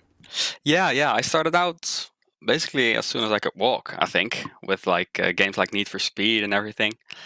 And I was just very happy when my dad bought me my first steering wheel, and that was all the gaming I did basically with my friends. And then when you get older, you start taking things a little bit more seriously. So that's a long time ago now. I don't know, like 10 years ago, I started doing R Factor, and then YouTube videos on iRacing just looked too good to be true. I joined, and I never left basically. Well, there you go. This the Red Bull. They have their pyramid of talent going through to the top level, and you've hit it, Maxim. That's the secret to being fast on iRacing. You have to start off in Need for Speed and then work your way up through to the big leagues. Yeah, it worked for me. Yeah. Well, I'm going to try it. I'm going off to buy a copy of Need for Speed Underground again. Relive my childhood. Now, as the winner of the inaugural race here in the PorscheSport.com Carrera Cup, you're live here on Racespot TV. Who would you like to give a shout out to live on the broadcast? Right, I want to, of course, thank my team, HM Engineering, for creating a very nice environment to be competitive and practice and train. And we have a young engineer helping us out, Zhao. He has great help with the setups. So we wouldn't be here without him and without HM Engineering and the sponsors. So big shout out to them. Oh, thank you very much indeed, Maxim, for coming to join us, and hopefully we'll have another chat with you at Road America in a few weeks' time. Well done on your win. Go and enjoy it. Thank you very much. So that was Maxim Ramstein, and I think we are going to get our second place finisher, Tim Matska, to come in and join us. He is with my esteemed colleague, Soumil Arora. Tim, mate, go for you. Tim, do you copy? Do you hear us? Yeah, no, sorry. Just had some technical issues here. Can you repeat the question, please? Firstly, mate, congratulations on that second place in the feature race. How did it go for you? I mean, towards the end, it got rather eventful eventually when the others battled it out against each other. Thank you. Yeah, it was rather eventful, especially in the first half of the feature race for me, to be fair. Fighting with Tipton, and it was a very close battle. And I'm happy to fend them off in the end. I was happy to fend them off and keep the spot, and then them two fighting kind of helped me to secure P2 in the end. Now, Tim, just how challenging is it to drive the GT3 Cup cars and especially race them? Because we know that they aren't exactly the easiest cars to handle. What is it like driving them around at the circuit like the Nurburgring, especially when you're racing against some really top-class drivers? I'm usually coming from GT3 cars or GTE cars, and they just offer a lot more grip, especially on the braking. So the downhill braking zones into turn 1 or the Dunlop corner are just, well, they can be very sketchy here, and it's very hard to find the limit on the brakes. I recently got into this car and tried to get better in it, and the biggest improvements I felt were on the brakes, getting the confidence. I'm still not where I want to be, and that's also where I'm struggling a lot. And then applying the power, especially out of the last corner, was a big struggle for me the whole race, and that made me vulnerable on the front stretch to Tipton the whole time. Well, if you're not where you want to be, I think that's a good thing for the series, that we can then just improve a little bit, and later on we can have an even more exciting battle. But what do you have to say about the competition in the series so far? Because we saw in the heat of quite a few exciting battles over there. We expected extremely close competition going into the season, and I think that's basically also what we saw today. There were a few guys missing, which I expect to be up there as well, so it will be even closer. yeah, I'm very happy with P2, and it's a good way to start off the season. I know that I can improve, and I'm gonna try to work on my confidence and speed in this car. Well, finally, Tim, before we let you off, is there anyone, any team members, any friends, family members that you'd like to thank for today's performance? Well, obviously our sponsors, Nathan iRacing Photography, then R Design and Rotation Driving School for helping us out. Also my teammates Jupp and Ivo. Jupp got up to P10 after putting himself on the back foot, like from qualifying onwards, and he had a great recovery drive in Heat 1 and also in the feature race. So good job, and like together we want to try to get up even further up. Well, thank you so much, Tim. Congratulations on the result and great drive once again. Thank you for commentating. Pleasure, mate. So that, folks, was Tim Matzka from Maniti Racing that we had in the commentary booth. I guess we now have Kieran Harrison, don't we? And he will be standing right next to Peter. Peter, all yours. Kieran Harrison, a podium finisher in the opening round of the PorscheSport.com Carrera Cup. Are you happy with that start to the season? Yeah, I'm really happy, to be honest. I didn't really know what to expect coming in, where my pace would be. From qualifying 6th in the qualifying session at the start to ending up 3rd for the podium, I'm really happy with that. And it certainly was a pretty fierce battle between yourself and Justin Tipton. I have to ask, were those bright pink wheels, were they not a little bit distracting for you in that feature race? I was trying my best to ignore them, but yeah, they are quite bright. To be honest, I only got past when he got the slowdown penalty. It's really tough to pass around here, especially when the two cars ahead of me were having a bit of a battle most of the time. So the overtaking zones, they were already side by side. But I suppose just making no mistakes, it's a good strategy, and it worked out for P3. Unfortunately, I couldn't catch up to Tim, but still, podium's a really good result for the first round. Absolutely, a good bag of points. And of course, with the format here, if it doesn't go well early, you can be mired right back in the pack. And like you say, on a circuit like Nurburgring, not easy to make up positions. Speaking of the circuit, in 2 weeks' time, we're off to one of my favourite circuits, Road America. Super, super fast. Good overtaking opportunities, and drafting is going to be a little bit more prevalent there. Road America, a track that you click with? I do definitely enjoy it in this car, for sure, but as you say, there's 3 long straights, I think, so the draft will play a big part. I expect to see a few longer trains. Hopefully Maxim can't get away for such a dominant victory next time, with the draft being so strong, but yeah, we'll have to wait and see. I do enjoy the track, so looking forward to it. And certainly we are as well. Now, well, as one of our inaugural podium finishers live here on Racespot TV, is there anyone you'd like to give a shout out to live here on the broadcast? Yeah, I'd give a shout out to Simpower for hosting the championship, my team, HM Engineering, and of course Maxim, who won the race, he did well. And a shout out to all my family and friends watching at home. I know there's a few of them tonight, so thanks for tuning in. Well, Kieran, thanks so much for coming in to join us in the commentary box, and hopefully we'll have another chat with you in 2 weeks' time at Road America. I hope so. Thank you very much. So that was Kieran Harrison then, our 3rd place finisher today in the PorscheSport Carrera Cup.